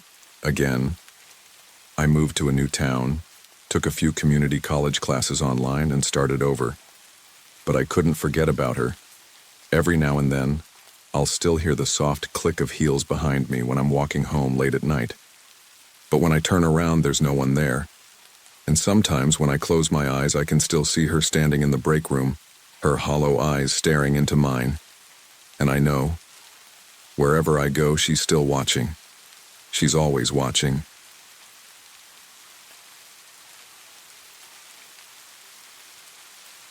It had been a long night. A long, exhausting shift at Blackwood General with a steady stream of trauma cases coming in one after the other. The ER had been chaotic as usual. Patients from car accidents, fights, overdoses, you name it. The usual mix of life and death that I had learned to accept as part of the job. But tonight felt different. I was ready to leave. I had been there for 16 hours, fighting my own fatigue while trying to save lives. I didn't even know how many cups of coffee I'd had. By this point, I had stopped counting. My feet hurt, my eyes were gritty from the lack of sleep, and my body was begging me to crash into my bed. As I grabbed my things and stepped out of the ER, I could feel the weight of the world on my shoulders. I was too tired to think clearly, too tired to even worry about the little things. The hospital had emptied out. Most of the patients were stable, and the remaining staff had begun to clean up. It was almost 3 a.m. I stepped outside into the bitter December air. The chill hit me immediately, but it felt refreshing. It was like a slap in the face, waking me up, reminding me that I had a life outside of work. My car was parked in the far corner of the lot, away from the few other vehicles. I unlocked it with a flick of my key fob, threw my purse in the passenger seat, and started the engine. The headlights illuminated the empty parking lot as I reversed out. The road to my apartment wasn't far, just a 15-minute drive along Route 47. The radio was quiet at first, static crackling over the airwaves. I hit the button to adjust it, but the noise didn't change. It was more than static. It was distorted, like something was interfering with the signal. I fiddled with the dial, but the static only grew louder. Then, the noise stopped. I let out a frustrated sigh, reaching to adjust the volume when something unexpected happened. The smell. It was faint at first, but it made my stomach lurch. Burnt hair, antiseptic, the unmistakable scent of a hospital burn ward. It was a smell I knew well, from all the trauma patients who had come in with burns over the years. I turned the air conditioning up, trying to push the smell out, but it didn't help. The scent was still there, lingering, suffocating the space around me. My hands tightened on the wheel as I drove down the dark road, my eyes darting between the rearview mirror and the road ahead. I was too tired. Maybe I was imagining things. Maybe it was just my mind playing tricks on me after such a long shift. That's when it happened.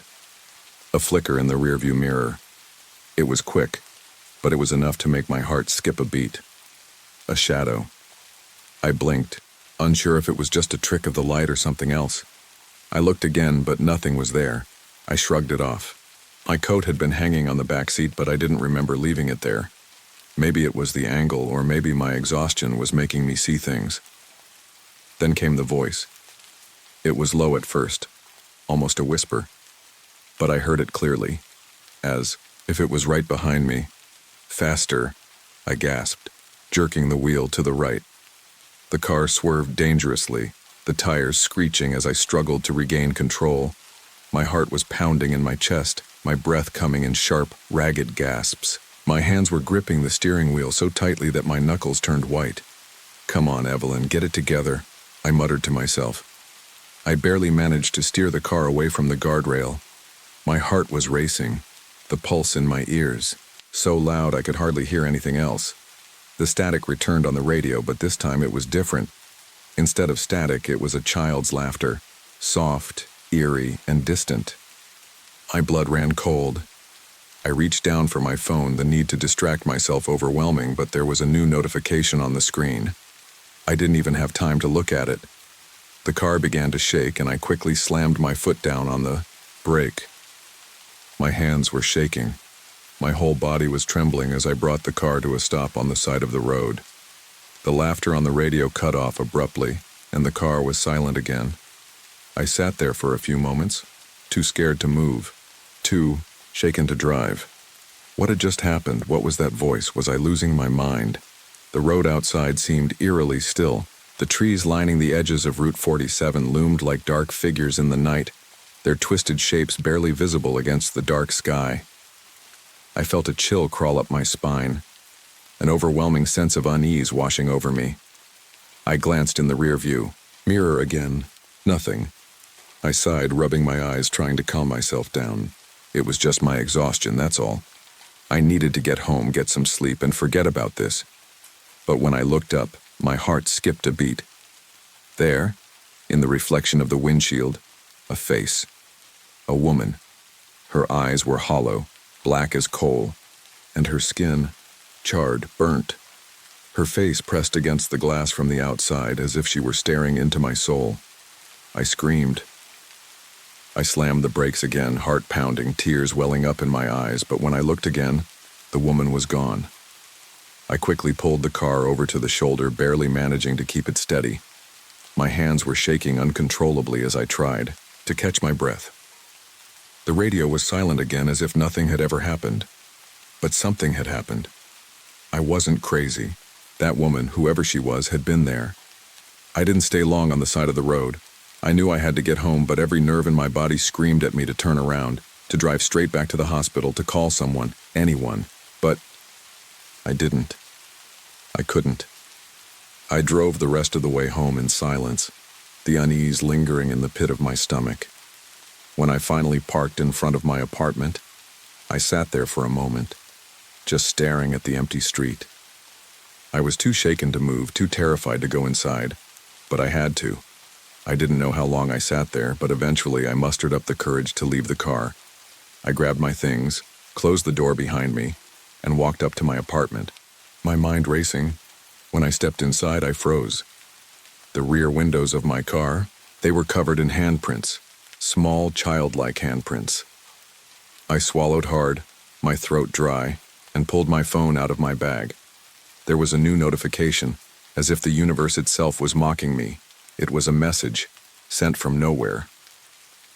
You made it home tonight, but we'll see you tomorrow. I couldn't breathe. My heart was hammering in my chest, the words on my phone searing into my mind. What was happening? I had to get some rest. But as I climbed into bed, I couldn't shake the feeling that I was being watched, and the worst part? Every night at 2:47 a.m. my radio turns on by itself. Always. Always at the same time. And I hear that child's laughter again. The following night came too quickly. I didn't want to go back to work, and I certainly didn't want to drive the same stretch of road that had haunted me just hours earlier. But life had to continue. My job, my responsibilities, it was all still there, waiting for me. I couldn't let the fear grip me. Not yet. After the events of the previous night, sleep had been elusive. I couldn't shake the image of that woman's face pressed against my windshield. Every time I closed my eyes, I saw her hollow eyes, her charred skin, and the way she seemed to be staring right through me. The child's laughter. The sensation of being watched, even in my own bed. But I had to face it. I couldn't let fear dictate my life. By the time I was getting ready for my shift, the sun had already set, and the cold, unforgiving winter night had settled over the town. The sky was dark, the only light coming from the flickering streetlights outside. I didn't look out the window. I didn't want to see the shadows creeping across the pavement. I didn't want to acknowledge how much they reminded me of the trees on Route 47, the ones that had seemed to bend toward my car last night. When I left my apartment, I tried not to think about it. The events of the night before had left me exhausted, but I still had a job to do. And that job, no matter how much I wanted to avoid it, was inescapable. The hospital needed me, but that drive, I knew it would be the same drive, the same road, the same stretch of asphalt winding through the Blackwood forest. Dead Man's Curve. It felt different tonight, though. It wasn't just the quiet of the night or the chill in the air. It was the anticipation, the looming dread, that wrapped itself around me like a suffocating blanket. I reached for the car key, my fingers trembling just slightly. I tried to shake it off, but the unease settled in deep. The sound of my shoes on the cold pavement as I walked toward my car seemed too loud in the silence, almost like a warning, like my own footsteps were trying to tell me to stop. But I couldn't. I had to keep going. I started the engine, the familiar hum of the car filling the silence. The radio, I noticed, was already on, the static back again, this time louder than before. I quickly tried to change the station, but it was useless. The static was relentless. I gritted my teeth, turned the volume down, and focused on the road, ahead. The trees on both sides of Route 47 loomed like dark sentinels. The headlights barely cut through the fog that had settled over the road, making the shadows seem deeper, darker. As I drove, I tried to calm myself, tried to tell myself that everything was fine, that it was just my imagination. But then I saw, just like last night, a flicker in the rearview mirror. A shadow moving. I glanced back quickly. The back seat was empty. The coat that had been there the night before was gone. "Get a grip," I muttered, my hands tightening on the wheel, as I focused back on the road, but the shadow kept moving, almost as if it was pacing. I took a deep breath, trying to calm my racing pulse, but then I heard it. Again, a soft whisper. Faster. My grip on the steering wheel tightened. It wasn't a voice that came from my car's speakers. No, this was coming from behind me. My heart skipped a beat as I instinctively looked into the rearview mirror. Nothing. The road was empty. No shadow, no figure, no sign of anyone or anything that shouldn't be there. I shook my head. This was ridiculous. I was overtired. I was imagining things. But then the radio cut out entirely. It wasn't just static anymore, it was dead silence. The kind of silence that felt oppressive, suffocating, like the entire world had paused and was holding its breath. The eerie quiet only lasted for a few seconds, but in that time I could feel something creeping along my spine. Something was wrong. The hairs on my arms stood up. I tried to shake it off, focused on the road. The headlights flickered briefly, and I looked up, startled to see the outline of a figure in the distance. I wasn't sure why I stopped, but I did. I pulled over to the side of the road, the headlights cutting through the fog. There was nothing there, just the road, the trees, the silence. Nothing unusual, but I couldn't shake the sense that something was out there. I looked around, trying to reassure myself, but my gaze kept being drawn back to the rearview mirror. The air felt thick, oppressive, as if the shadows were pressing in on me. I snapped my seatbelt off, feeling the sudden urge to leave the car, and just as quickly the cold air hit my face. I wasn't sure why, but I had to check. I had to see if I was going crazy. I stepped out of the car, my boots crunching against the frozen gravel. I walked around to the back, checking the trunk, even though I knew there was nothing there. The road was empty, no one in sight. I breathed a sigh of relief, but just as I turned back to the driver's side, I heard it again. A whisper. This time it was clearer, as if someone was right behind me. Faster. My blood ran cold. I whipped around. There was nothing there, just the trees, the endless stretch of road, and the fog, thick and suffocating. I ran back to the car, slammed the door shut, and locked it. My heart was racing now, the adrenaline coursing through my veins.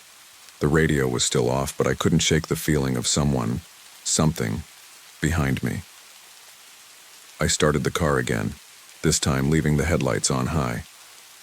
The shadow seemed to retreat as I pulled back onto the road, but every moment felt like it was dragging on forever, and that's when I saw it. The face. It wasn't in the rearview mirror this time, no, it was in the windshield. A woman's face, the same one from last night. Hollow eyes, charred skin. I gasped, my foot slamming on the brake, but it was too late. The car lurched forward and I lost control. Everything went black. I woke up in my car. The engine was still running. The headlights were shining on the trees, casting long shadows across the road. For a moment, I thought I'd passed out from exhaustion. But then I noticed something, a smear of blood on the windshield, a bloody handprint smudged as if someone had pressed their hand against the glass from the outside. I froze. The smell of burnt hair and antiseptic hit me again, stronger now, like it was all around me, inside my car, inside my head. I slammed the car into gear, speeding away from the spot, my heart pounding. I couldn't think. I couldn't breathe. I just had to get away. But no matter how fast I drove, no matter how far I went, I couldn't escape the whispers. They were always there, just behind me, urging me forward. Faster, the road would never end. The night after I had that horrifying encounter on Route 47, I tried to convince myself that it was just the exhaustion, the stress of my job, the lack of sleep. I wanted to believe that it was all in my head, that I had imagined the woman's face, the whispers, the feeling of something chasing me. But deep down, I knew it wasn't just my tired mind playing tricks on me. Something, someone, was out there. Something had followed me home. I had to go back to work. It wasn't optional. Being a resident at Blackwood General Hospital meant long shifts, and I couldn't afford to miss any more.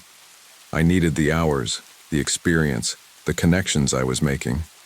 I had too many responsibilities to just walk away. I wasn't sure if I could afford to take a night off anyway, especially with everything that had been happening.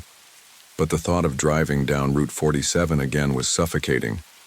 I found myself avoiding the road as much as I could, taking detours, even if they added time to my already exhausting commute.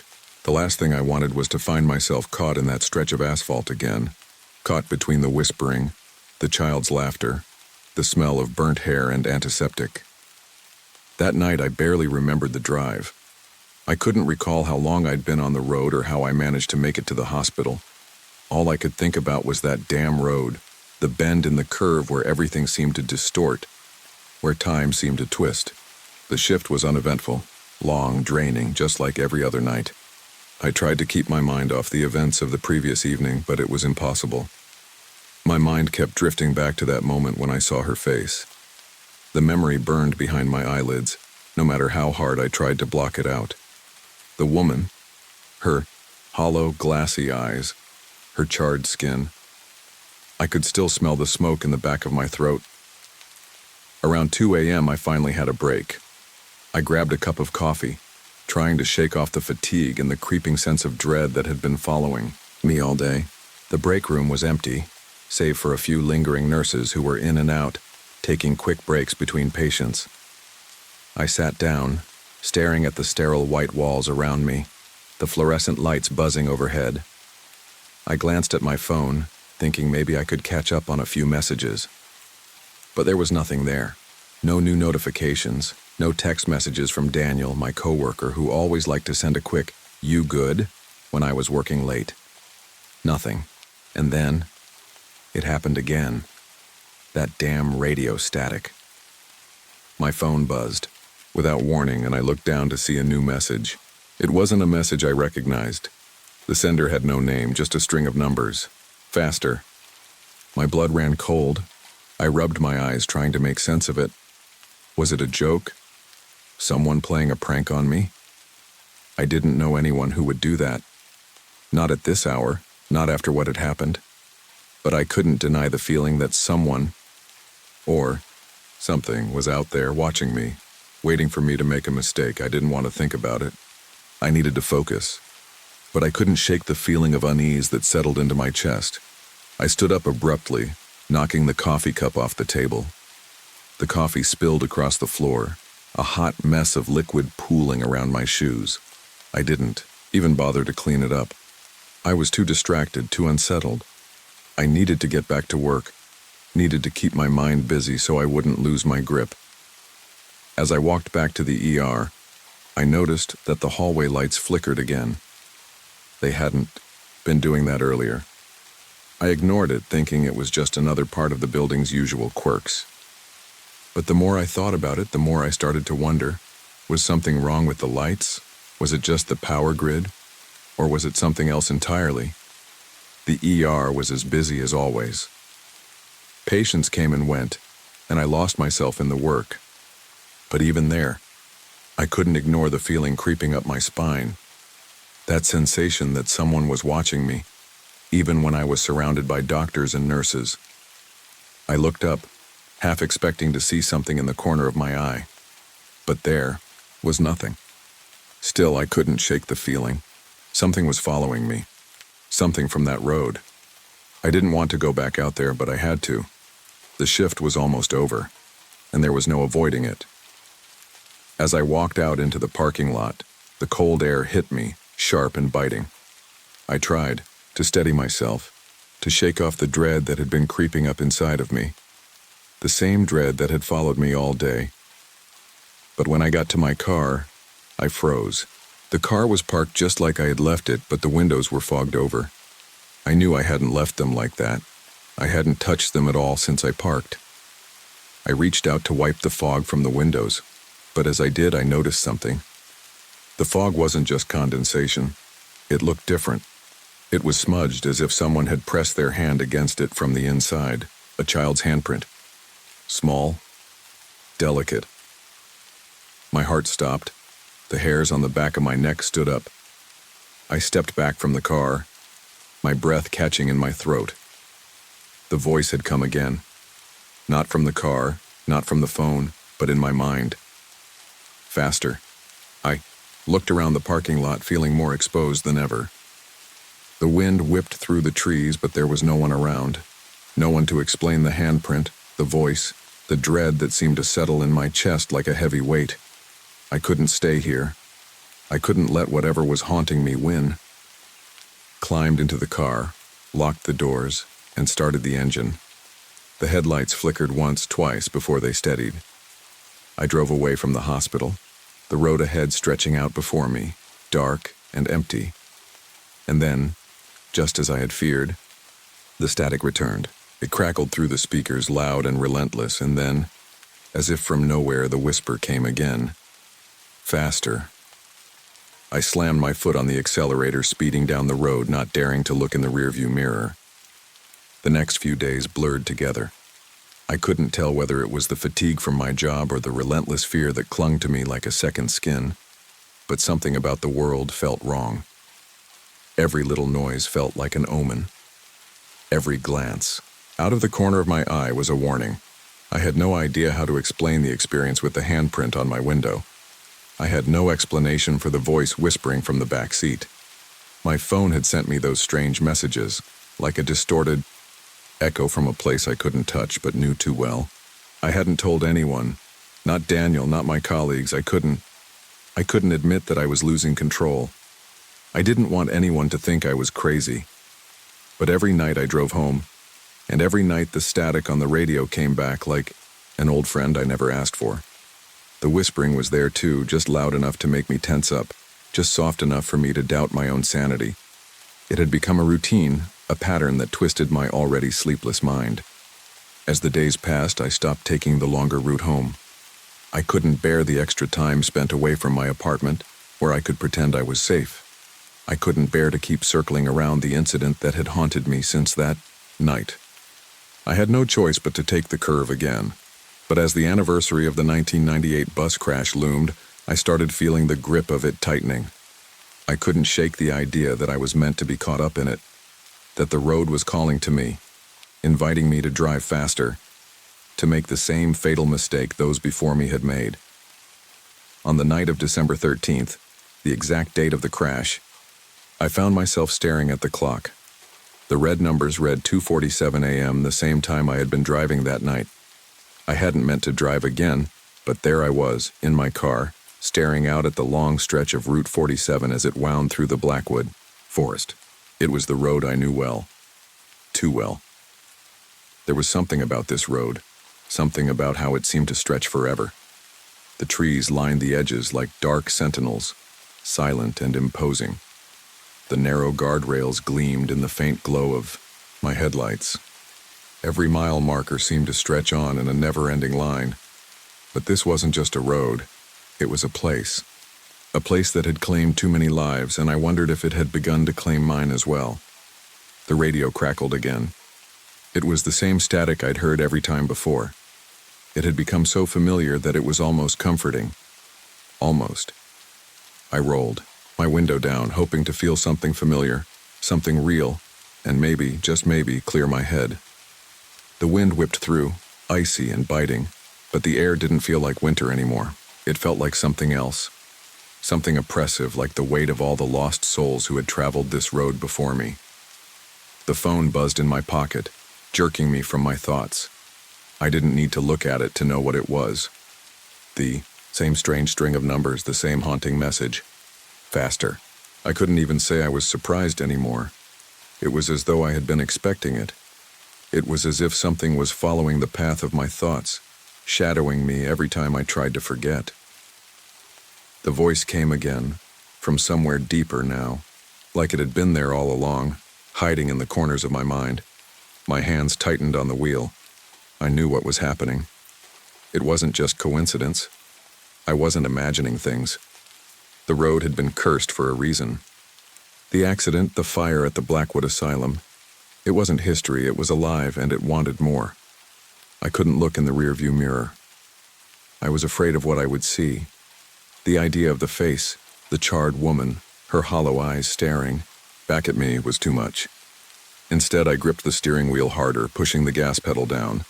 The car accelerated, the engine humming beneath me as the road began to stretch longer and longer. Then the smell came back. That same burnt scent. The smell of antiseptic and burned flesh. It clung to the air like a fog, and no matter how much I tried to roll down the windows, it wouldn't go away. I felt the tires begin to slip on the wet road. The lights of my car flickered, and I could see the guardrail in the distance. I wasn't paying attention. I wasn't thinking straight. I was speeding, and the voice was getting louder. Faster. My heart was pounding, my hands slick with sweat, as the road twisted in front of me. There was no turning back now. The headlights caught something moving in the trees. A shape, a shadow, standing at the edge of the woods. I braked, but it was too late. The car swerved. My breath caught in my throat as I jerked the wheel. I tried to correct it, but it was too fast. The car slid sideways, and the world around me turned into a blur of motion. I could hear the screech of metal, the sound of my own heartbeat pounding in my ears. The world tilted and I screamed, and then everything went black. When I came to, I was still in my car. The air was still and the road was empty. I had somehow managed to avoid the guardrail, but I wasn't sure how. The car's engine hummed softly, but the lights were off. My hands were shaking as I reached for the keys. I turned them and heard the engine come to life again. But the moment I started to drive, I felt it. The road wasn't empty. Something was in the trees watching. Something that had been there all along. I couldn't see it, but I knew it was there. The air was thick with it, and I was certain that whatever had followed me was still here. I slammed the gas pedal and raced toward the nearest exit. I didn't know what I was running from, but I couldn't stop. I wasn't safe yet. Not yet. And then, as I reached the exit, I looked at my rearview mirror for the first time in hours. A figure stood in the road behind me. It was the woman with the hollow eyes. And this time, she was smiling. I had no words for what I saw in the rearview mirror. I didn't even know if I could call it a woman. The figure behind me was too distorted, too wrong to be anything human. Her face, if it could even be called a face, was an ashen mask of charred skin, melting away at the edges like the remnants of a fire that never truly died. Her hollow eyes didn't blink. They didn't move. They were just watching. And the smile that twisted across her lips, it wasn't a smile of comfort or even cruelty. It was the kind of smile you'd expect to see on a statue, frozen, lifeless, and utterly predatory. I froze, my foot heavy on the brake as the reality of what I was seeing hit me. The car lurched forward, tires screeching in protest. I had to keep moving. I had to get away, but it was too late.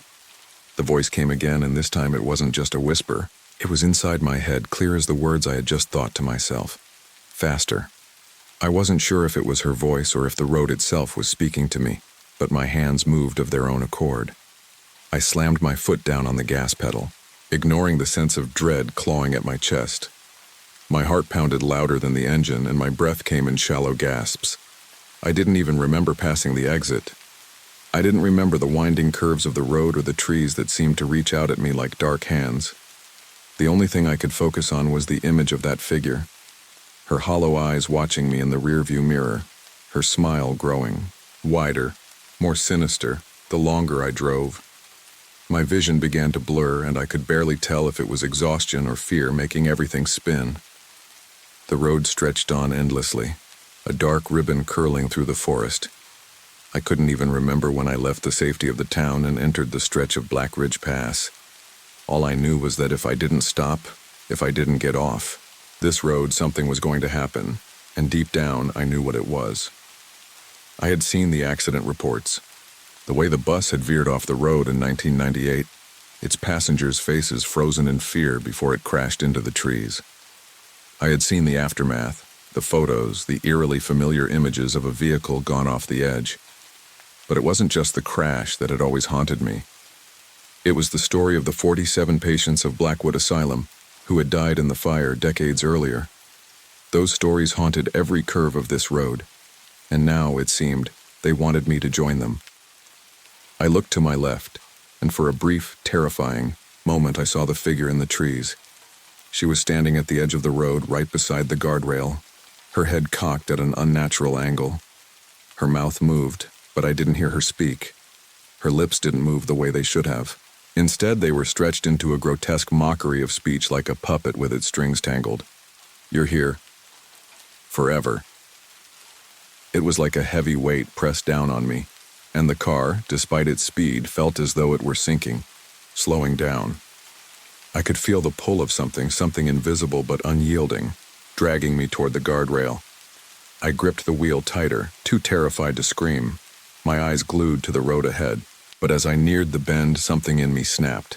I slammed on the brakes. My heart was beating so hard I thought it might explode. The car screeched, tires locking up as I tried to stop, tried to fight against the force that was urging me to go faster, to surrender. The car skidded, the lights of my headlights flashing over the edge of the road, illuminating the dark abyss below. I could see the drop, a sharp decline that led straight into the trees, into the very place the bus had crashed 25 years ago. The place where the souls of the victims were rumored to still linger, searching for those who would follow, in their footsteps. I closed my eyes and braced for impact, the car still sliding uncontrollably. But before it could careen off the edge, it stopped. A sudden jolt threw me forward, the seatbelt digging into my chest. I didn't know how it happened, but I was no longer on the road. I opened my eyes, disoriented, gasping for air. The car had stopped just inches from the edge. My heart was a drum beat in my ears, the shock of the near accident still rattling through me. But as I caught my breath, I felt the stillness around me, the oppressive, suffocating quiet that had settled in. The trees were no longer looming. The wind had stopped. The voice had fallen silent. I looked into the rearview mirror. There was no figure, no smile, nothing. But in the stillness, the weight of the moment pressed down on me like a vice.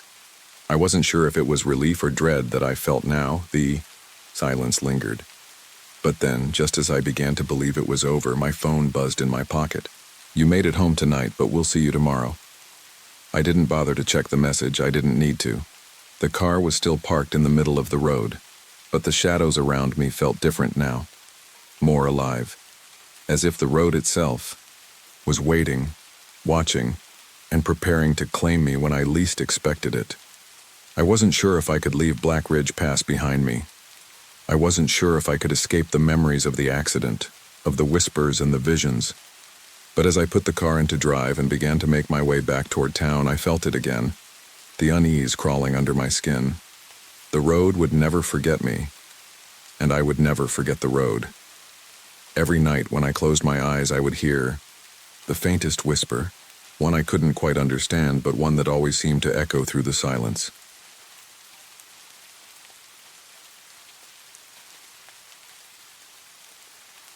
It wasn't the first time I'd seen the posting for the cleaning job at Blackthornne Medical Rehabilitation Center, but something about it nagged at me.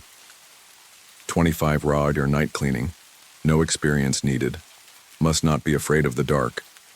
I hadn't been in college for long, but I knew that any job that offered that kind of pay for minimal work had to be too good to be true. Still, I was desperate. The student loans were piling up, and between textbooks, rent, and the occasional pizza to keep me going through late-night study sessions, I needed any extra income I could get. I'd heard the rumors about Blackthornne, a facility built over the grounds of Ravenswood's now demolished psychiatric hospital. The stories, of course, came with a hefty dose of local gossip. Some said the place was haunted. Others said it was cursed. My roommate Claire used to joke that the building was just a few floors away from being full-on haunted mansion material. But despite the ominous stories, the pay was good, and I needed the money. After debating with myself for a few days, I finally called the number listed in the ad. "Hello, Mia? Welcome. I'm Carl, the security guard here. I'll be showing you the ropes tonight," a gruff voice answered, cutting through my hesitation. I gulped. Yeah. I saw the ad for the cleaning position. When do I start?" "Come in tonight, at 11 p.m. Be prepared for a bit of a different atmosphere here. We've had some staff who didn't stick around long, but you seem like you can handle it." I wasn't sure what different atmosphere meant, but I figured it was just Carl's way of giving me a heads up. I'd worked night shifts at a convenience store before. How bad could cleaning a few floors of an old medical center be? That night I showed up at the center around 10:50 p.m. The building loomed large in front of me, a sterile, grayish monstrosity that looked like a hospital had tried to become a factory. There was an eerie quiet around it, even though I knew it was technically still in business during the day. The building's age made it look less like a rehabilitation center and more like an abandoned ruin with all the charm of a mausoleum. Carl met me at the front door, a tall man in his 50s with a face like a weathered stone. He didn't greet me with a smile. Instead, he simply handed me a set of keys and a flashlight. "You'll be working the ground floor only. The upper levels have been closed for years," he explained, his voice carrying a gravelly edge. "Stay away from the second floor, and don't go near the elevator after midnight. If you hear wheels, don't turn around." "Wheels?" I asked, trying to keep my voice steady, but Carl just nodded and turned away, clearly not interested in elaborating. He led me through the building's dimly lit lobby, where the walls seemed to tremble slightly in the flickering lights. The whole place felt frozen in time. It wasn't the kind of rehab center that had modern amenities, more like a place that had tried to evolve into something it was never meant to be. The air was thick with the smell of old disinfectant, and the faint hum of machinery buzzed from somewhere in the distance. "First floor's all yours, just stick to cleaning the therapy rooms. If you need anything, call me," Carl muttered, retreating to his little security booth at the front. I was left alone in the sterile, clinical silence of the building. The floors were linoleum, and the walls were bare, with only the occasional, outdated poster advertising physical therapy exercises. I could tell why people avoided the place at night. There was something suffocating about it, something cold, almost alive. As I unpacked my cleaning supplies and set to work on the first room, the physical therapy room, I tried to shake off the unease. Rows of parallel bars lined the walls. Resistance. Bands dangled from hooks like forgotten nooses. One wheelchair sat in the corner facing the wall. I didn't want to think about the wheelchair. It was just unsettling. Everything in the room felt out of place, like a reminder of something gone wrong. The whole room reeked of unused equipment and decay. As I mopped the floor, trying to focus on my task, a strange noise interrupted my thoughts. A soft metallic squeak.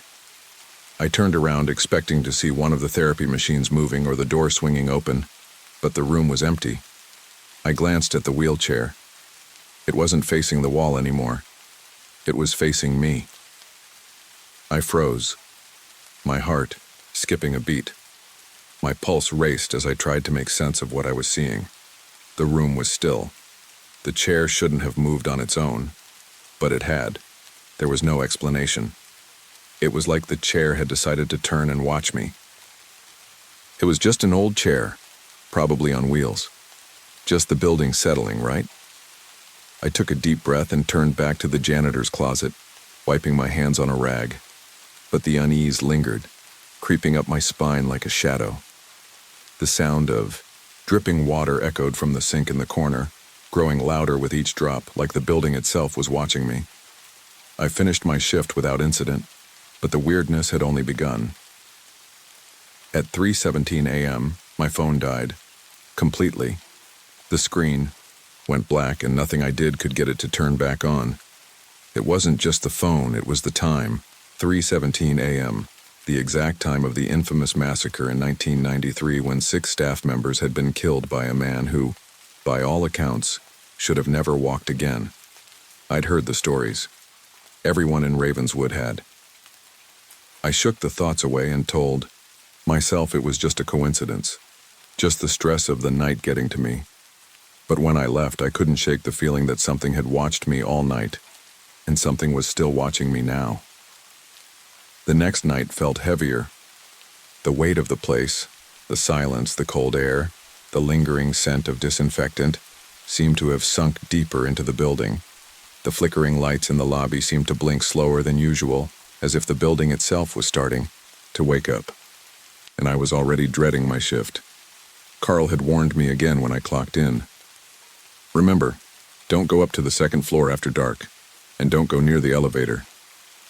He seemed to take a strange, almost protective interest in my shifts, but I assumed that was just because the building was old and the staff turnover had been high. The thing was, Carl's warnings weren't just because of the building's dilapidation. There were stories, rumors that the second floor was haunted. The place had been shut down for so many years, and it was easy to see why. The upper levels of the facility had never really recovered after the massacre in '93. The horrific incident, the one where a paralyzed man had somehow regained the ability to walk and then killed 6 staff members before vanishing, had left an indelible mark on the place. After that night, the upper floors were sealed off. The building itself seemed to shift around it like it was trying to forget but couldn't. And maybe, just maybe, that's what Carl was trying to tell me. But I still didn't understand why. He was so adamant about the elevator. If you hear the wheels, don't turn around, he had said. I was starting to understand what he meant, but I wasn't sure if I wanted to. By the time I reached the first floor, the unease from my previous night had followed me into the building. The overhead lights buzzed as they flickered on, casting long, uneven shadows against the walls. My footsteps echoed unnervingly loud as I walked toward the janitor's closet. It was cold in the hallways, colder than I expected for an October night. I pulled my sweater tighter and steeled myself for the night ahead. I started by cleaning the physical therapy room again. The same eerie space with the parallel bars, resistance bands hanging like macabre ribbons, and that same wheelchair sitting in the corner. The room was silent, except for the sound of my mop scraping against the floor and the occasional drip from the leaky sink. I tried to lose myself in the task, but my mind kept drifting back to the second floor. Carl's warning felt like a heavy chain around my thoughts. My flashlight flickered, casting long shadows across the room, and the light caught the edge of the wheelchair. I tried not to look at it, tried not to think about the way it had moved on its own the night before. The chair should have been an old piece of furniture that was as unmoving as the walls, but it wasn't. Out of the corner of my eye, I saw the wheels shift, a soft squeak, almost imperceptible, but I heard it, just like the night before. The chair, which had been facing the wall, now seemed to be angled slightly toward me, its wheels gliding silently over the tile. It wasn't much, just a small movement, but it made my stomach twist. I did the only thing I could think of.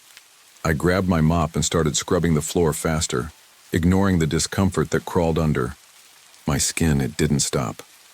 The next few hours were uneventful. I cleaned the therapy rooms, the hallways, and the waiting areas, but every time I passed by the elevator, I felt an undeniable pull toward it. I was alone in the building, just as Carl had said, and I wondered, if I could just see the second floor for myself, would I feel any better? Would it explain the odd, unsettling feeling that had settled over me since the moment I'd stepped into the building? But I didn't. I stayed away. At least for now. Then, at 3:17 a.m., the building seemed to shift again. It wasn't the normal creaks of an old structure. It wasn't the hum of machines or the rattling of the pipes. This was something different, something sinister. I was in the physical therapy room again when I heard it, a low, guttural hiss. Mia! The whisper came from somewhere behind me. I spun around, the flashlight beam cutting through the dark. No one was there. The room was empty. The silence, almost oppressive. I stood still for a moment, listening, my heart hammering in my chest. The whisper had been too real, too close. And the voice, it sounded like it came from the second-floor stairwell, which was completely off limits. Mia. The voice whispered my name again, clearer this time. It was as though it was trying to call me, beckoning me into the darkness, but my feet were frozen, rooted to the spot. There was no logical explanation for it. No one else was supposed to be here. Carl was supposed to be on the other side of the building. I was alone, and yet I wasn't. The flashlight flickered again, casting erratic shadows that danced around the room. I turned and ran to the janitor's closet, my breath coming in sharp gasps. The hairs on my neck stood up, and my skin felt clammy, with fear. I tried to chalk it up to exhaustion. My nerves were on edge from the long shift, from the strange feeling the building gave me. But I couldn't shake the feeling that something had just watched me. I grabbed the keys and unlocked the door to the lobby. The air inside felt colder than it had been earlier, and the lights flickered even more violently. The longer I stood there, the more it felt like I wasn't alone. I shouldn't have stayed in the building, I knew that now. But the strangest part? I didn't leave. I stayed. And it was then, in the deafening silence that followed the whisper, that I heard the sound I hadn't been expecting, the soft, eerie squeak of wheels rolling across the floor. I turned slowly, heart racing. The wheelchair. It was moving again. Not far, but far enough to know it wasn't my imagination. It was moving toward me. In that moment, I realized something deep in my gut. I wasn't just cleaning a building that was falling apart. I was cleaning a building that was alive. And it knew I was there. It was almost 4 a.m. when I heard it again. The soft squeak of the wheelchair, slowly but deliberately inching toward me. My heart pounded in my chest, and every instinct screamed for me to run, to get out of that building, before whatever was happening to me escalated further. But I couldn't move. I couldn't even breathe. I turned to look at the chair, frozen in place. There it was, sitting at the far end of the room, facing me now. The wheels creaked with, each passing second, a sound that rattled through my bones. The chair hadn't been that close when I had first entered the room, but now it was only about 10 feet away. I stared at it, wide-eyed. The chair had no reason to move on its own. None at all. I had seen it earlier, facing the wall in its usual spot, and now here it was, turned and seemingly waiting. I swallowed, trying to steady my breathing. This wasn't normal. This wasn't just old pipes or building shifts. Something in this place was moving on its own. Something that wasn't supposed to. I slowly backed away toward the door, my eyes never leaving the wheelchair. I told myself I was overreacting, that I was tired, running on fumes, and that the noises I was hearing were just the building settling. But I couldn't shake the gnawing feeling that something was terribly wrong. As I reached the door, I turned the knob, my fingers slick with sweat. I could still hear the faint sound of the wheels moving. Closer now, just a whisper of a squeak. I couldn't stop myself from looking over my shoulder. The wheelchair. It had moved again. This time, it was only 5 feet away from me. I burst through the door, slamming it behind me, and leaned against the wall in the hallway, gasping for air. I could feel my heart in my throat, pounding so loudly I was sure anyone nearby could hear it. But there was no one else here. The building was empty, just me, the darkness, and the silence. I tried to calm myself down. It was just an old building. Maybe I had been too jumpy. The squeaks I heard? Probably the old wood creaking under the weight of the building. The wheelchair moving? I was just imagining it. It couldn't be real. But the fear in my gut told me otherwise. I checked my watch. 3:45 a.m. I had about another hour left on my shift and I was already exhausted. I just needed to finish, lock up, and get the hell out of there. I turned to the janitor's closet and grabbed the mop, wiping my hands on my pants. I forced myself to move, even as the darkened hallways seemed to press in on me. I tried to shake the image of the wheelchair from my mind, but it lingered. The chair was only a small object, a piece of furniture, but in that moment, it felt like something much larger. The emptiness of the room, the way it seemed to leer at me, and the constant feeling of being watched. It was like the building itself was alive, watching me, waiting for me to make a mistake. I continued down the hallway toward the lobby, each step feeling like a mile. The old floorboards creaked beneath my weight, sending small shivers up my spine. The flickering lights cast long shadows that stretched and bent in strange ways. I couldn't shake the feeling that something was just out of sight, just beyond the edge of my vision, waiting to catch me. And then again, the voice. Mia. I stopped dead in my tracks. It wasn't loud, but it was unmistakable. The sound of my name, clear and unmistakable, whispered through the darkness like someone was standing right behind me. I spun around, expecting to see something there. But the hallway was empty. No one, just me and the walls. I had to leave. I had to get out. I kept walking, faster now, my heart pounding in my ears. I passed the waiting area, the clinic rooms, all of it. The air felt oppressive, like something was closing in on me. But just as I neared the front doors, I felt something else. The temperature dropped sharply. It was as if someone had opened the fridge door and let the cold spill out. The hairs on my neck stood up, and my breath came out in visible puffs. I quickly fumbled for my keys, trying to get them into the door lock, and that's when I heard it. The sound of something scraping across the floor, a slow, deliberate drag. It wasn't like the squeak of the wheelchair, though. This was heavier, more ominous. Something was dragging itself toward me, and I wasn't sure I wanted to find out what. I didn't want to turn around, but I couldn't help it. I slowly, almost mechanically, turned my head. At the end of the hallway, just under the dim light from the lobby, there was something standing. At first I thought it was just a trick of the light, but then my heart stopped. It was a person, or what looked like one. But their skin was pale, almost ashen, like it had been burned. Their eyes were hollow, sunken deep into their skull. They were standing still, staring at me, not moving. I froze. The person didn't make a sound, they just stood there, their head tilted slightly to the side.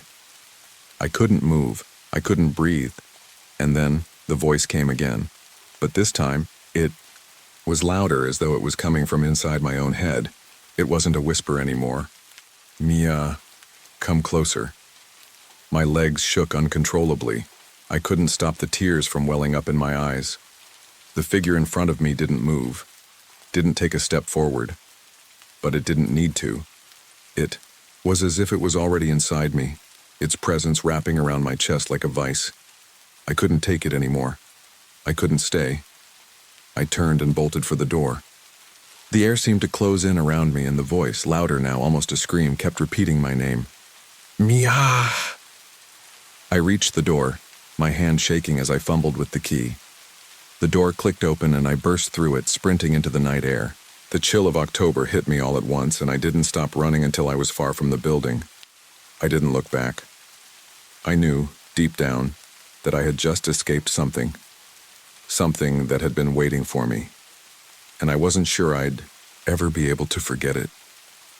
Even now, as I sit in my apartment, I can still hear the voice sometimes, whispering my name, calling me back. It's only a matter of time before it catches up, and when it does, I don't know if I'll make it out again. I never meant for it to get this far, The thing is, I always thought I was strong. I thought I could handle a little fear, a little unease, especially for the money. Hell, a lot of people would have taken this job without a second thought.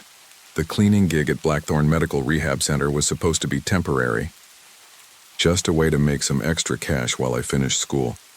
But after what happened the other night, after what I saw, I realized I'd been fooling myself. I had to go back. I knew it was stupid, but the panic from the other night, the gnawing sense that I couldn't let it all go unfinished, it wouldn't leave me. I couldn't sleep, couldn't think. Every time I closed my eyes, I saw that man in the hallway, the one with the hollow eyes and the burned skin, the one who had whispered my name. But I couldn't go on running. I needed closure. I needed to prove to myself that I could handle this. Or at least, if I couldn't, that I could find a way to leave it behind. So after a few hours of restless sleep, I dragged myself back to Blackthornne. It was well past midnight when I pulled up to the center, the old building looming in the distance like a giant slumbering creature. The parking lot was empty except for the security car, which was parked in the same spot it always was. Carl was inside watching the monitors, no doubt, but he wouldn't be much help. He'd already warned me and I had ignored him. I tried to steady my nerves as I walked up the steps and through the main entrance. The lobby was dimly lit, the fluorescent lights buzzing overhead. It smelled like old dust, antiseptic, and something else, something darker, something I couldn't place. The silence felt suffocating, even though it was a familiar kind of silence, a kind of emptiness I had tried to ignore during my earlier shifts. The janitor's closet was on the far side of the hall. As I walked toward it, I couldn't help but glance up at the ceiling. The place always felt like it was holding its breath, waiting for something, waiting for me maybe. My footsteps echoed through the cavernous space as I reached for the door, the heavy sound of my shoes striking the tile floor unnerving in the quiet. Carl had left me the keys, but he hadn't left any advice this time. It was as if he'd finally given up trying to warn me. Maybe he knew it was pointless, or maybe he was too used to the dark presence in this place to be bothered by it anymore. I didn't know what had happened to him over the years, but there was something off about him, something cold and detached. I grabbed the mop, the broom, and the usual cleaning supplies, and I set to work. At first, it was almost comforting. The repetitive motion of sweeping, the steady swish of the mop, it gave me something to focus on, something to hold on to in the face of the fear that had been swirling around me for days. The lights flickered a few times, and I didn't even flinch. I kept my head down, cleaning the floors, wiping down surfaces, pretending the weight on my chest didn't exist. But as the minutes passed, I felt it again. Something creeping up behind me. A pressure that made my skin crawl. My hand froze on the mop handle. I wasn't alone anymore. The whisper was low, almost playful, but it sent a jolt of terror through my entire body. I tried to ignore it, tried to tell myself it wasn't real. I was just being paranoid. I was tired. But it was there again. That soft, almost feminine voice, clear as day. I turned sharply, my heart hammering. No one was there.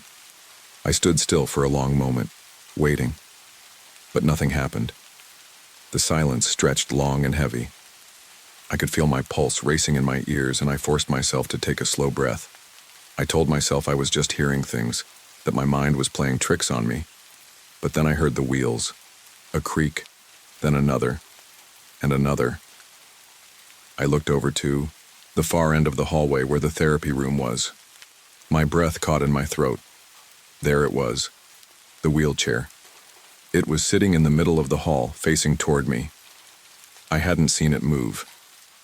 It had been near the back of the room, against the wall earlier. I stood frozen, my mind screaming at me to leave, to run, to do anything except stand there and stare at the chair. But my feet were glued to the floor, and the sound of the wheels turning seemed to be coming closer, though I could see no one pushing it. And then, for the first time since I'd started working here, I heard something I didn't expect. A faint sound, barely audible, but unmistakable. It was a low chuckle, as if someone was laughing at me from the shadows. The wheelchair jerked forward, not slowly like before, but fast, almost as if it were charging at me. My pulse spiked, and I stumbled back, my hands shaking. That was it. I couldn't stay. I had to get out. I turned, running for the door, my breath coming in ragged gasps as the echo of my footsteps filled the empty hall. But as I ran, I heard it again. A voice. A whisper. This time it wasn't just a whisper. "Come back, Mia. You haven't finished your job." I froze. I hadn't finished my job. I had never really left.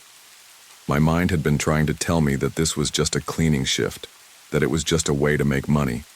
But deep down, I knew. This wasn't just a job, this was a warning. I looked back at the therapy room. The wheelchair was gone, but I felt it then. The presence. It was there, behind me. I didn't need to see it to know. I didn't need to turn around. I felt it reaching. Out for me. Its icy fingers wrapping around my heart, pulling me back to the shadows. I bolted for the door, throwing it open with all the strength I had. I didn't look back as I ran to my car. I didn't care if someone saw me. I didn't care if they wondered why I was running. I just needed to get out of there. I slammed the car door shut, my hands trembling as I started the engine. The road felt endless as I drove, but even then, the sense of being followed didn't leave. It was as if something was there in the back seat waiting for me to look. I didn't look, and I never will. I'm never going back to Blackthornne Medical Rehabilitation Center. Not ever. And no matter how many times I tell myself it's over, that place will never leave me. The voice will always be there, whispering from the shadows. Mia, come back. I never meant to let it consume me. I thought I was strong enough to walk away. But after that night at Blackthornne, I realized the truth. You can't just walk away from things like that. Some places, some feelings, they cling to you even when you're miles away. I tried to move on, I tried to forget. But every night, like clockwork, it came back. The feeling, the weight of it, pressing down on me in the dark. I couldn't shake it off. Every time I closed my eyes, I saw that wheelchair moving on its own. Every time I reached for my phone, I half expected a new message from the unseen presence that had haunted me for days. But it wasn't until I started hearing the whispers again that I knew I had to face it once and for all. I'd been living in a small apartment on the edge of Ravenswood, trying to keep my life together after the chaos of Blackthornne. I'd taken a new job, another cleaning gig at a local diner. But even in the bright fluorescent lights and the bustling noise of dishes clattering and patrons talking, I couldn't escape the sense of unease that had followed me home from Blackthornne. Kept telling myself it was just stress, I was just tired, I was just imagining things, but the whispers, they came again, soft at first, barely audible.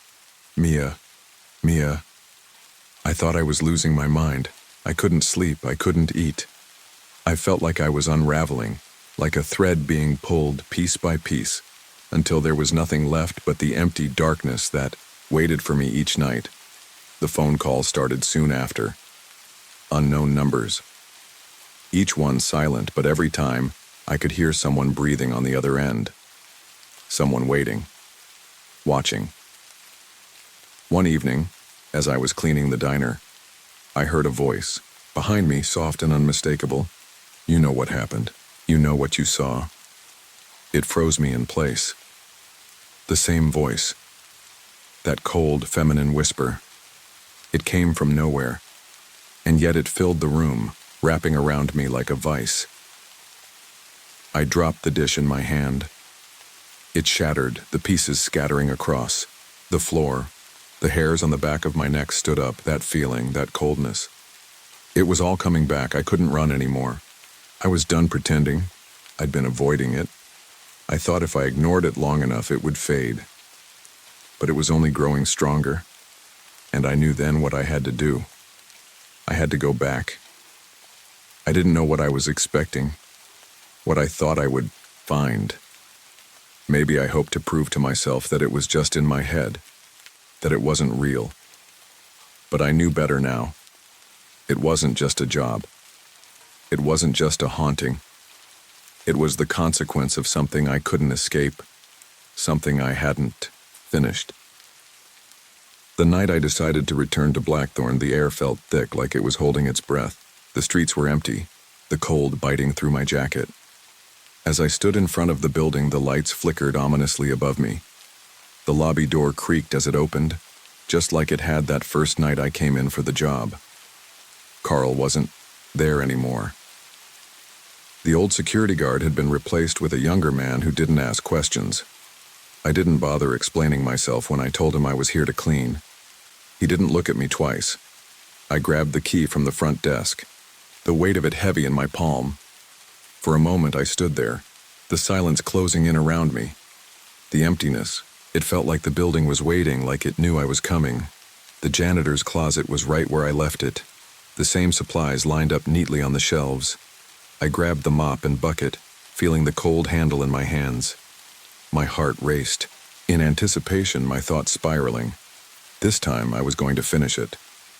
I started on the ground floor again, the echo of my footsteps louder than I remembered. The therapy room loomed at the far end of the hallway, and as I moved toward it, I couldn't shake the feeling that something was wrong. The air felt heavier here, thick with the history of all that had happened. I started to mop the floor in slow, deliberate strokes, trying to ignore the unease building in my chest. But then, I heard it again. A sound from the hallway. A creak, a soft squeak. The wheelchair. It was there, at the far end of the hallway, facing me. I could feel it before I saw it. The same presence pressing against me, watching me, waiting for me to turn around. But I didn't look. I couldn't. I had learned that much already. The whispers started again. Mia. Mia. But now they weren't soft. They were louder, closer. They wrapped around me like a fist tightening in my chest.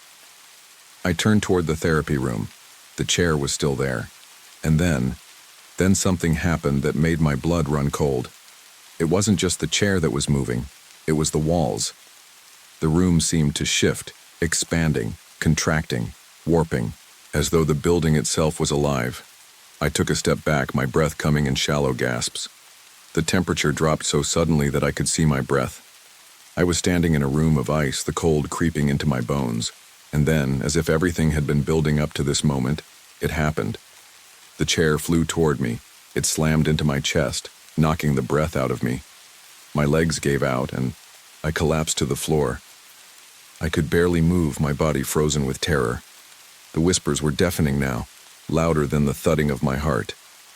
And through the chaos, through the screaming and the laughing and the cold, I saw something in the doorway. A man with burned skin, his eyes hollow. He smiled at me, but it wasn't a smile. It was something darker, something cruel. He stepped toward me and I couldn't move. I was paralyzed with fear. I couldn't breathe. I couldn't scream. And then, just as suddenly as it had all begun, everything went black. I woke up in the hospital the next morning. They told me I had been found unconscious in the therapy room, but no one could explain how I had gotten there or what had happened. I tried to tell them. I tried to explain. But no one believed me. The building was sealed off shortly after, and the rehab center was shut down for good. They said it was for renovations, but I knew better. I don't know what happened that night. I don't know if I'll ever understand what I saw, but I know one thing for sure. I'll never go back to Blackthornne. Not now. Not ever. The whispers are still there, though. They've followed me, and every time the wind howls, I hear them calling my name. Mia. Mia. And I wonder, will they ever let me go? Or am I just another ghost, trapped in the shadows of Blackthornne forever?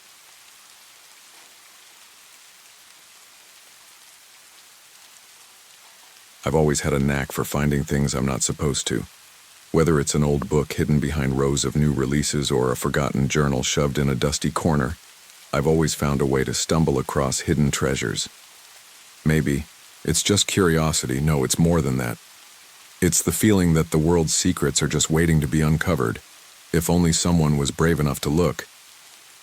That's how I ended up in the Lucius Blackwood Memorial Library.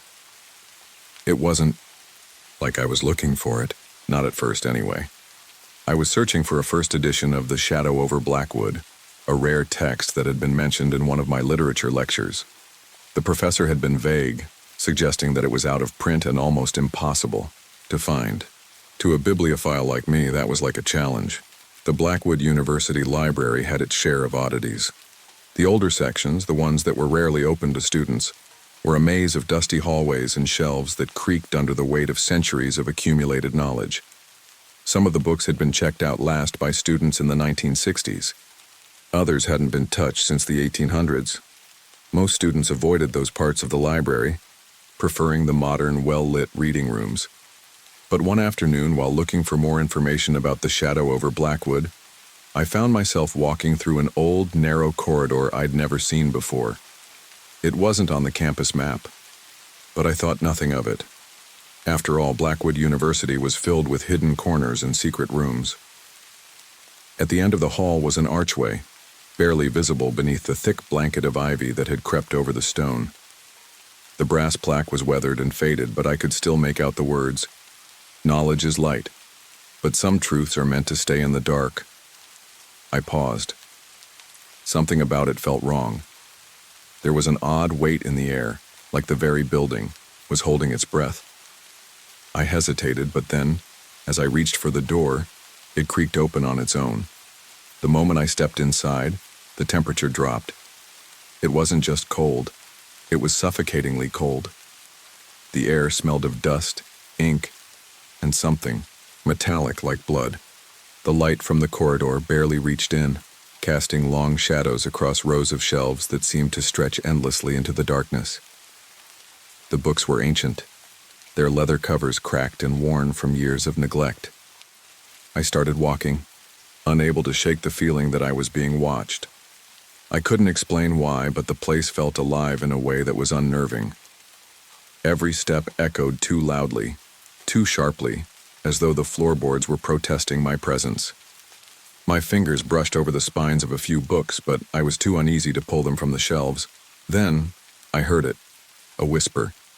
It was barely audible at first, but it was unmistakable. "You shouldn't be here."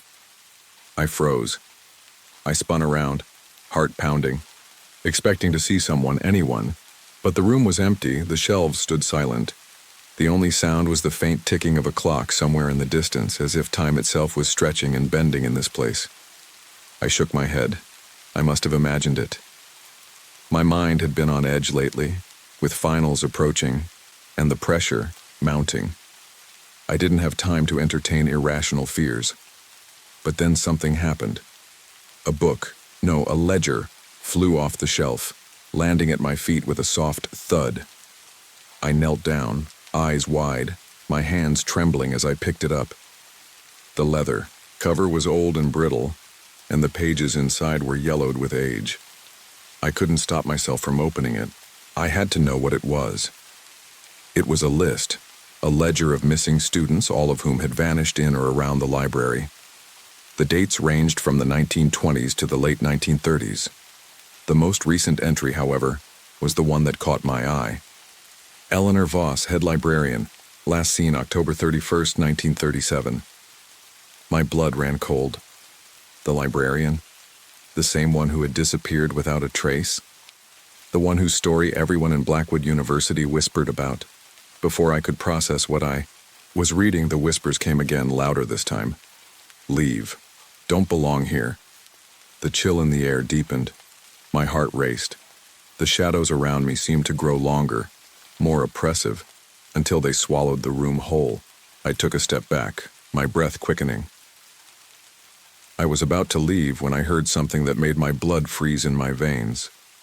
A door slammed open somewhere deeper in the library, followed by the unmistakable sound of footsteps. Someone, or something, was coming. Before I could react, a cold gust of wind swept through the room. The shelves creaked, the shadows twisted, and then, there she was. A woman stood at the far end of the aisle, her back to me.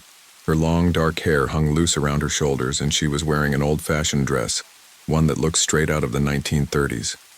Her figure was pale, almost translucent in the dim light. I couldn't move. I couldn't breathe. She slowly turned, and when she looked at me, her eyes were black voids, empty, lifeless holes in her face. Her fingers were stained with ink, or blood. "The books must be returned," she hissed, her voice a low, echoing whisper that seemed to come from everywhere at once. I bolted. I didn't even think. I turned and ran toward the door. I could hear the woman's footsteps behind me, but I didn't dare look back. My heart was pounding in my chest as I slammed into the door, struggling to open it. Finally, it gave way, and I stumbled into the hallway, breathless and terrified. The door slammed shut behind me, locking with an audible click. I stood there, my chest heaving, sweat dripping down my face. For a moment, I thought I might collapse, right there in the hall. My mind raced, but one thought stuck. I had to leave. I had to get away from this place. But even as I left the library behind, I couldn't shake the feeling that I hadn't escaped at all. Now, every time I walk past the library, I can't help but glance at the windows. They're always dark, except for one. The reading room window. And sometimes, if I look too closely, I see her face. Eleanor's face, pressed against the glass, her lips moving. "Come in." I hadn't intended to return to the library so soon. In fact, I told myself I would never step foot in that building again. The terror of what I saw, the chilling feeling that clung to me like a second skin, was enough to drive anyone away. But the thing was, I couldn't stop thinking about it, about her, Eleanor Voss. The librarian who vanished in 1937, her last known sighting on Halloween night. The thought of her hollow black eyes haunted me, and the more I tried to push it from my mind, the more it dug into me. Who was she? Why had she stayed behind? What had happened to all those students who disappeared in that place? I told myself I was being irrational. I was just a literature major, obsessed with old books and folklore. I had always believed in the thrill of a good ghost story. But this was no ghost story. This was something real, something that happened, something I couldn't escape. So against my better judgment, I went back. It had been 2 days since I first stumbled into the hidden library, and I couldn't shake the feeling that there was more to the story I had uncovered. The ledger of missing students still burned in my mind. Eleanor Voss was the most recent entry. It was almost as if she had been waiting for someone to find it, to find her story, and I was the one who had opened that door. I wasn't sure what I expected when I walked into the library the second time. Part of me wanted to be sure that I hadn't imagined it all, that the haunting whispers, the shadows that twisted at the edge of my vision, hadn't been the product of an overactive imagination or the exhaustion of final exams. But as soon as I walked through the door, I felt it again. The suffocating cold, the same smell of dust, ink, and something metallic hit me the moment I crossed the threshold. It was as if the building itself recognized me, like it had been waiting for me to return. The library was quiet, too quiet. There was no echo of footsteps, no soft rustle of pages turning. The silence felt oppressive, heavy, like something was holding its breath, waiting for something to happen. I stood in the center of the room for a moment, trying to collect myself. The whispers hadn't followed me, at least not yet. I wasn't sure what I hoped to accomplish by being here. Maybe I thought I could find an answer. Maybe I just wanted to know what had happened to those people. Maybe I was just looking for some closure. I glanced around, my eyes scanning the shelves. The books were arranged haphazardly, as if they had been thrown onto the shelves without care. Some of the spines were cracked. Others were missing entirely. The farther I looked, the darker it seemed, like the books were trying to hide in the shadows. I couldn't help myself. I had to know more. I walked over to the row of shelves where I'd found the ledger, determined to pick up where I left off. My fingers brushed against the leather-bound tomes, their surfaces cracked with age. The faintest of sounds, like a breath, a whisper, floated through the air, sending a shiver down my spine. Then, there it was. The ledger. It lay exactly where I had left it, its pages slightly open. I hesitated for a moment, but then I steeled myself. I had to know. I flipped the pages, my fingers tracing the faded ink as I read the names. The entries were haunting, each one more tragic than the last. Some of the students were last seen studying in the library, while others were reported missing after the building was closed for the night. Some had vanished without a trace. Then I reached the final entry, Eleanor Voss. I ran my finger over her name, reading the details carefully. There was no mention of her death, only that she had disappeared. The last note read, October 31st, 1937, last seen on the second floor, near the reading room. No trace of her has been found. Her disappearance remains unsolved. I felt a coldness creep up my spine. The second floor. I had never been up there. I had no reason to go up there. But something about the note nagged at me, and I knew I had to see it for myself. I had to know what happened to her. I took a deep breath and turned toward the staircase that led to the second floor. The steps creaked under my weight as I made my way up, the darkness enveloping me with each step. The faint smell of old wood and dust filled my nose, and I felt a sudden rush of unease. When I reached the top, the hallway was shrouded in darkness.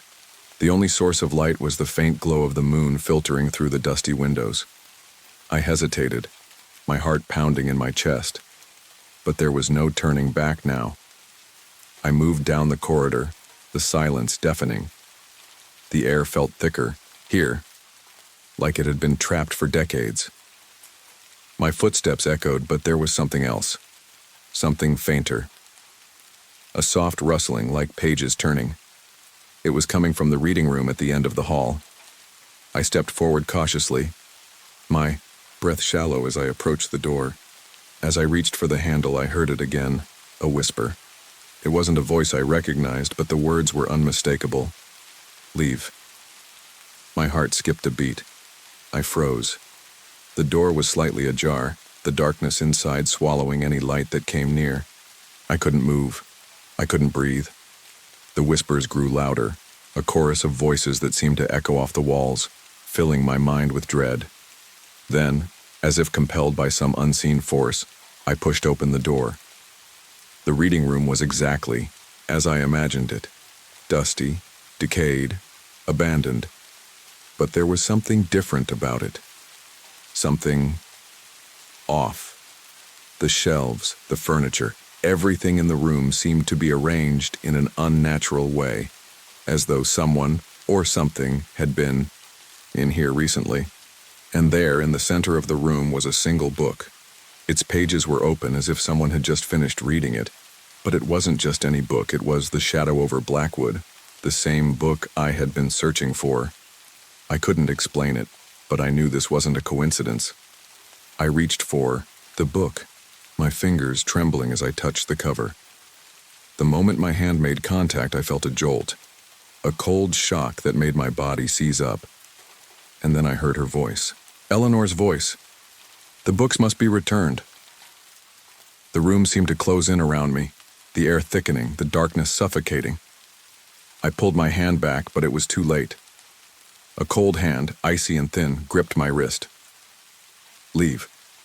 She whispered again, but this time it was more than a warning. It was an order, and before I knew it, I was running. I didn't know how I got out of the room, or how I made it down the stairs, but I wasn't going to stop. I couldn't stop. I didn't stop until I was out of the library and back on the campus, gasping for air. The door slammed shut behind me, locking with a final, irrevocable click.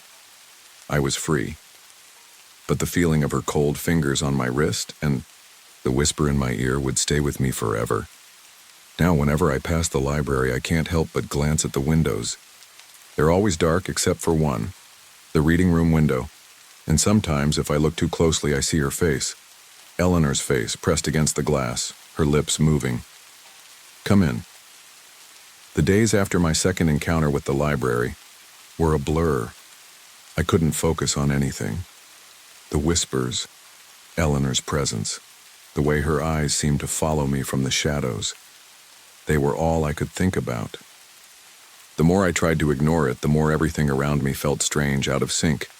My professors noticed it. My friends noticed it. But they didn't understand. They didn't know what I had seen. No one did. I tried to go back to normal. I went to class, hung out with my roommates, tried to read for fun like I had before. But it wasn't the same. Every time I walked past the university library, I would feel my pulse quicken. My eyes would involuntarily flicker to the old building. On Eldritch Lane, the windows dark, but somehow not quite empty. It was like there was a weight there pressing on my chest, but it was the candle that finally broke me. It had been nearly a week since I'd last set foot near the Lucius Blackwood Memorial Library. I told myself I was done.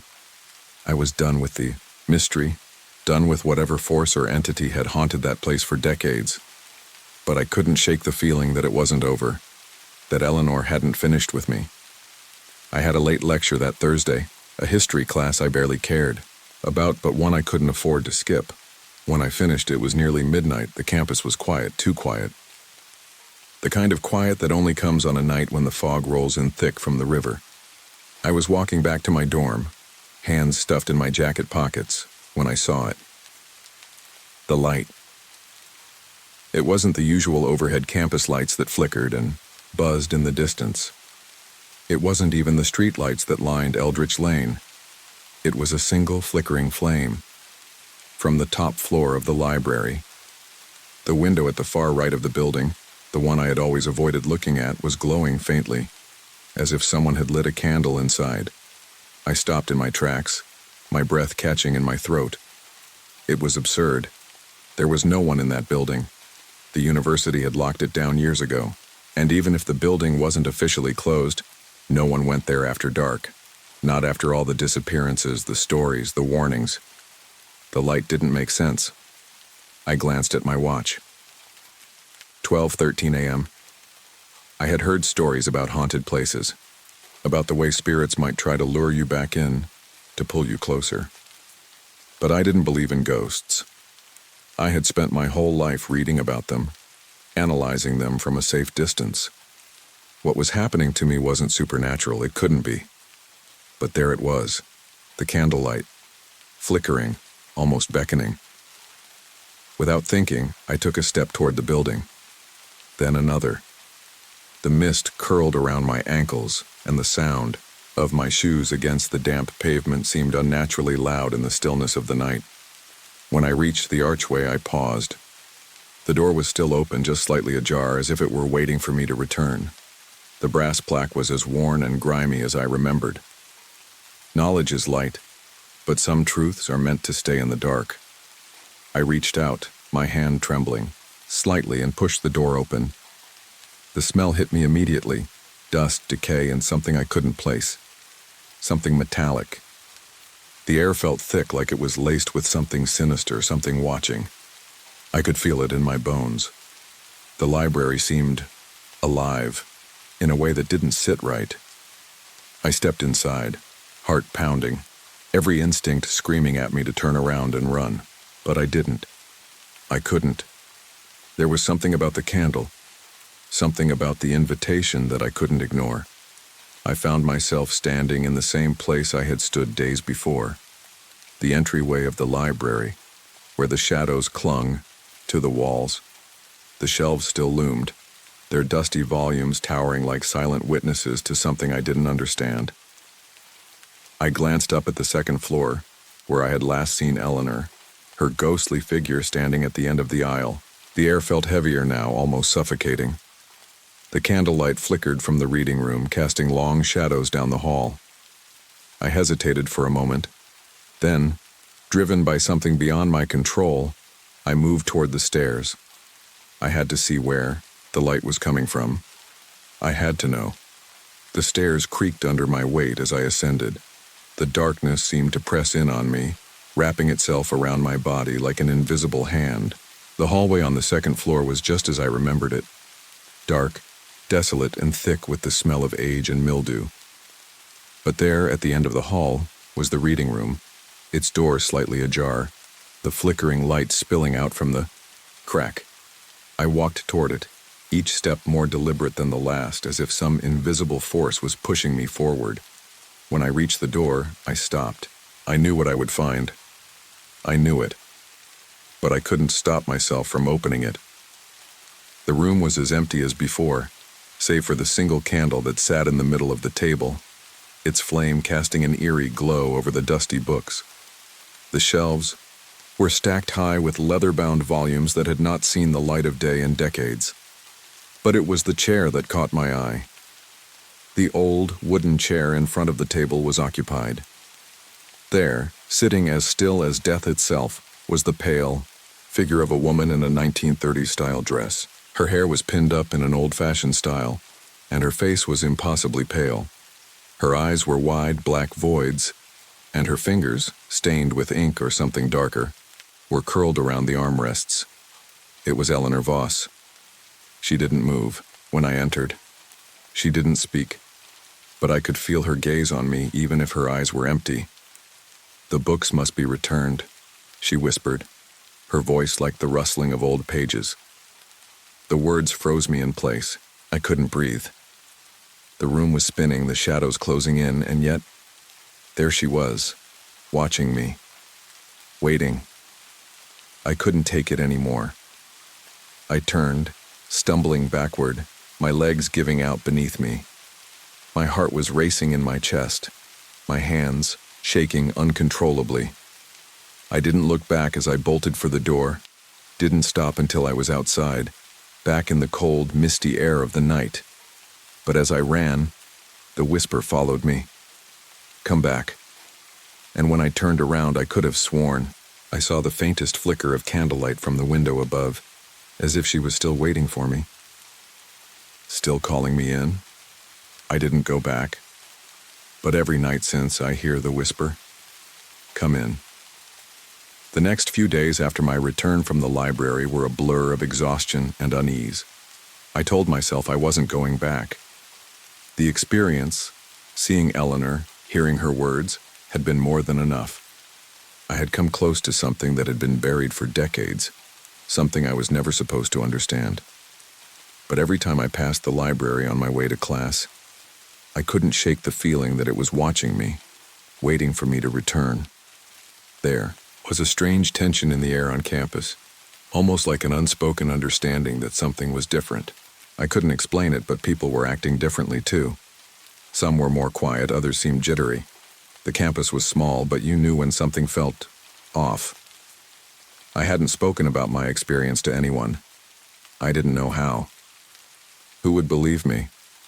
I was already considered a bit of an oddball, an outcast of sorts by my classmates. I didn't need to add seeing ghosts to the list of things people whispered about behind my back. But then something happened that forced me to confront it all, head on. It was a Monday morning, and I was walking into my usual lecture hall for my history class. I'd barely slept the night before, haunted by the whispers of Eleanor's voice and the coldness of the library. But I sat down in the back of the room trying to focus on the lesson. Professor Graves was giving his usual lecture on local history, which had never really piqued my interest. But today his words caught my attention. He was talking about the founding of the university, and for the first time in weeks I found myself leaning forward, listening. But then he mentioned something that made my stomach tighten. He was talking about the Lucius Blackwood Memorial Library, and of course we can't forget the strange history surrounding the building, now practically abandoned, Graves said, his voice cutting through my foggy thoughts.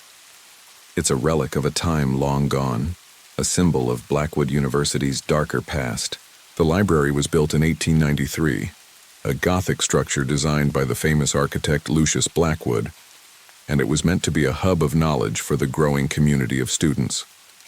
But what most people don't know is the history of the library's founder and the odd disappearances tied to it. He paused, his eyes scanning the room, settling on me for just a moment. Something about his gaze made me uneasy, but I shrugged it off. It was probably nothing. 7 students vanished in 1937, he continued. The last known location, the library. As for Eleanor Voss, the head librarian at the time, she was the last person to be seen with them. After that, the library was locked up. No one was ever able to explain what happened. There are stories, sure, but nothing concrete. I felt my breath catch in my throat, the stories, the disappearances. Eleanor Voss, Professor Graves was looking at me again, his eyes unreadable. Some say she still haunts the library. Others think she's cursed. You know, he added with a dry chuckle. Some books are better left unread. I swallowed hard. He knew. How could he know? There was something in his tone, something in the way he said it that sent a chill down my spine. I couldn't speak. I couldn't move. I stood up abruptly, almost knocking my chair over. My heart raced, and I didn't even wait for the professor to finish his sentence. I bolted from the lecture hall, ignoring the surprised glances from my classmates. Outside, I leaned against the brick wall of the building, trying to steady my breathing. This couldn't be happening. How did Graves know? Was he part of it? Was he involved somehow in the library's dark past? Or was he just trying to mess with me, to push me to confront something that was better left untouched? I didn't know. I walked aimlessly for a while, letting the cold air help me clear my head. I ended up on the outskirts of campus, standing near the edge of the old quad. The sun was starting to set and the sky was streaked with orange and purple, but I couldn't focus on the beauty of it. All I could think about was the library, the candle in the window, the whispers, the voice. Come in. I jumped at the sudden sound of footsteps behind me. Turning quickly, I saw Professor Graves standing there a few feet away, watching me with a curious expression. You've been avoiding the library, he said softly. I can tell, but there's more to it than what you think. Eleanor. She won't let you forget what you've seen. I opened my mouth to respond, but nothing came out. My throat was dry, and the words I wanted to say felt like they were stuck somewhere deep inside me. Was he trying to warn me? Or was this all part of some twisted game? I didn't want to scare you, he continued, taking a step closer. But I know what you saw. I know what you're dealing with. If you're smart, you'll stay away from the library. Trust me, it's not worth it. I shook my head. Why? What happened to Eleanor Voss? What really happened? He hesitated.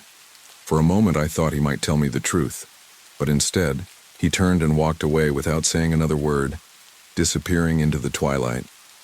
I stood there, alone, as the last vestiges of daylight faded away. The shadows in the quad grew long, stretching toward me like dark fingers. That night, when I returned to my dorm, I couldn't shake the feeling that something was wrong. The walls felt too close. The air felt too still. I opened my window to let in the night air, but it didn't help. My mind kept going back to the library, to Eleanor, to the strange connection I had with the place. I couldn't ignore it anymore. The next day I found myself walking toward Eldritch Lane again. I tried to talk myself out of it. Told myself it was a bad idea, that I should just let it go, but I couldn't stop. I couldn't shake the pull. The library was just ahead, hidden behind the trees, its Gothic structure rising like a shadow among the old oaks, and the candle in the upstairs window was still flickering. I didn't hesitate this time. I walked toward the entrance, the heavy door creaking open in front of me. As I stepped inside, the cold air wrapped around me and the smell of dust and decay filled my lungs. I knew I was making a mistake, but I didn't stop. The door slammed shut behind me, and the whisper, the same whisper I had heard so many times before, filled the air. Come in. The door closed behind me with a force that made my heart leap into my throat. The sound echoed through the empty, cavernous space of the library, reverberating like a death knell. I froze, standing in the dark foyer with nothing but the faint glow of the candle upstairs to guide me. For a moment, everything was still. I told myself I wasn't going any further. I should turn around, leave. But the pull of the place was too strong. The shadows seemed to whisper my name, their voices soft, coaxing, pleading for me to take just one more step into the depths of the library. I couldn't resist.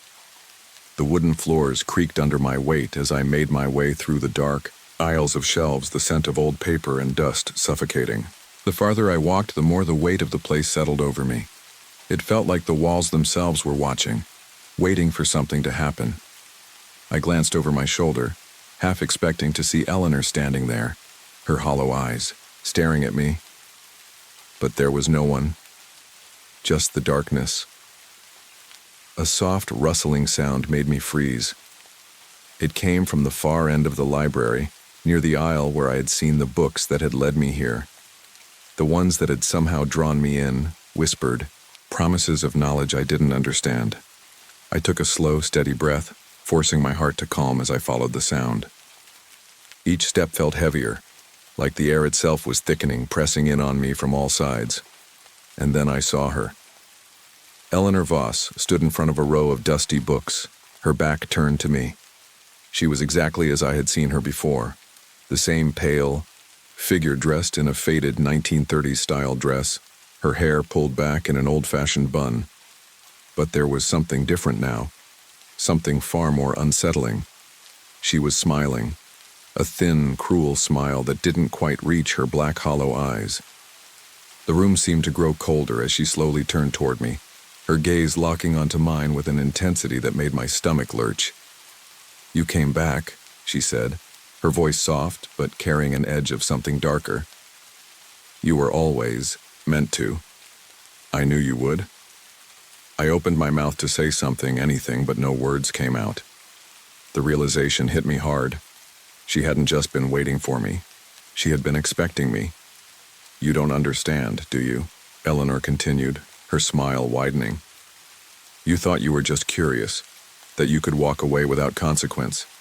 But you're wrong." I took a hesitant step back, but Eleanor's gaze followed me.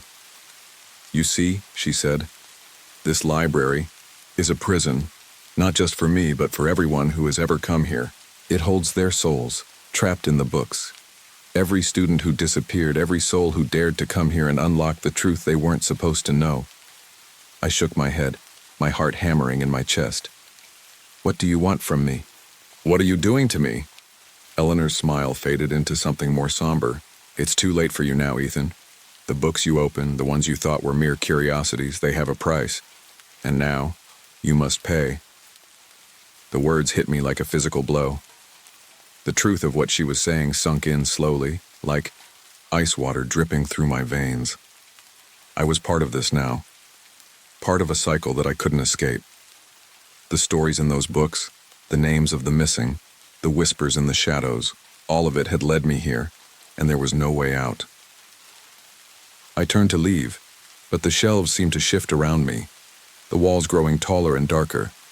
The aisles that had once seemed familiar were now a labyrinth of endless rows, twisting and turning in every direction.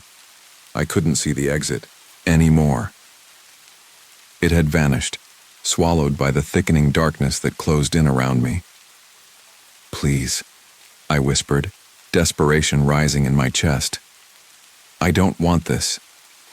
I don't want to be part of your curse." Eleanor's voice grew cold, her eyes burning with a cruel intensity. "You already are, Ethan, you always were." The candle in the window above flickered, casting long, dancing shadows across the room. And then, in the blink of an eye, Eleanor was right in front of me. Her face, mere inches from mine, her breath cold against my skin. "You've read the books," she said, her voice barely a whisper. "Now you belong to them." Before I could respond, she raised a hand and the room seemed to tilt. The books on the shelves rattled, their pages fluttering violently, as though they were alive. I felt a pressure build around me, closing in, suffocating. The air turned thick, the whispers growing louder, becoming a deafening chorus of voices, students, faculty, people long gone, calling out to me, demanding that I join them. And then, in that moment, I understood. The library wasn't just a place of learning. It was a tomb, a prison for anyone who dared to look too deeply into its secrets. I had come too far. I had opened the door and now there was no turning back. The last thing I remember before everything went black was Eleanor's final words, echoing in my ears. "You will never leave, Ethan. The knowledge you sought is now yours. Forever." The room fell silent. The whispering ceased, and the darkness swallowed me whole. The next morning, when the sun began to rise over Blackwood University, a strange stillness hung in the air. The students who passed by the Lucius Blackwood Memorial Library noticed something odd. The windows were dark, and the faintest flicker of candlelight was visible in the upstairs reading room. But when they tried to enter, The door was locked, and somewhere in the heart of that desolate library, a single book lay open, its pages fluttering. In the wind, it was titled The Shadow over Blackwood, and the name written inside, Ethan Cross.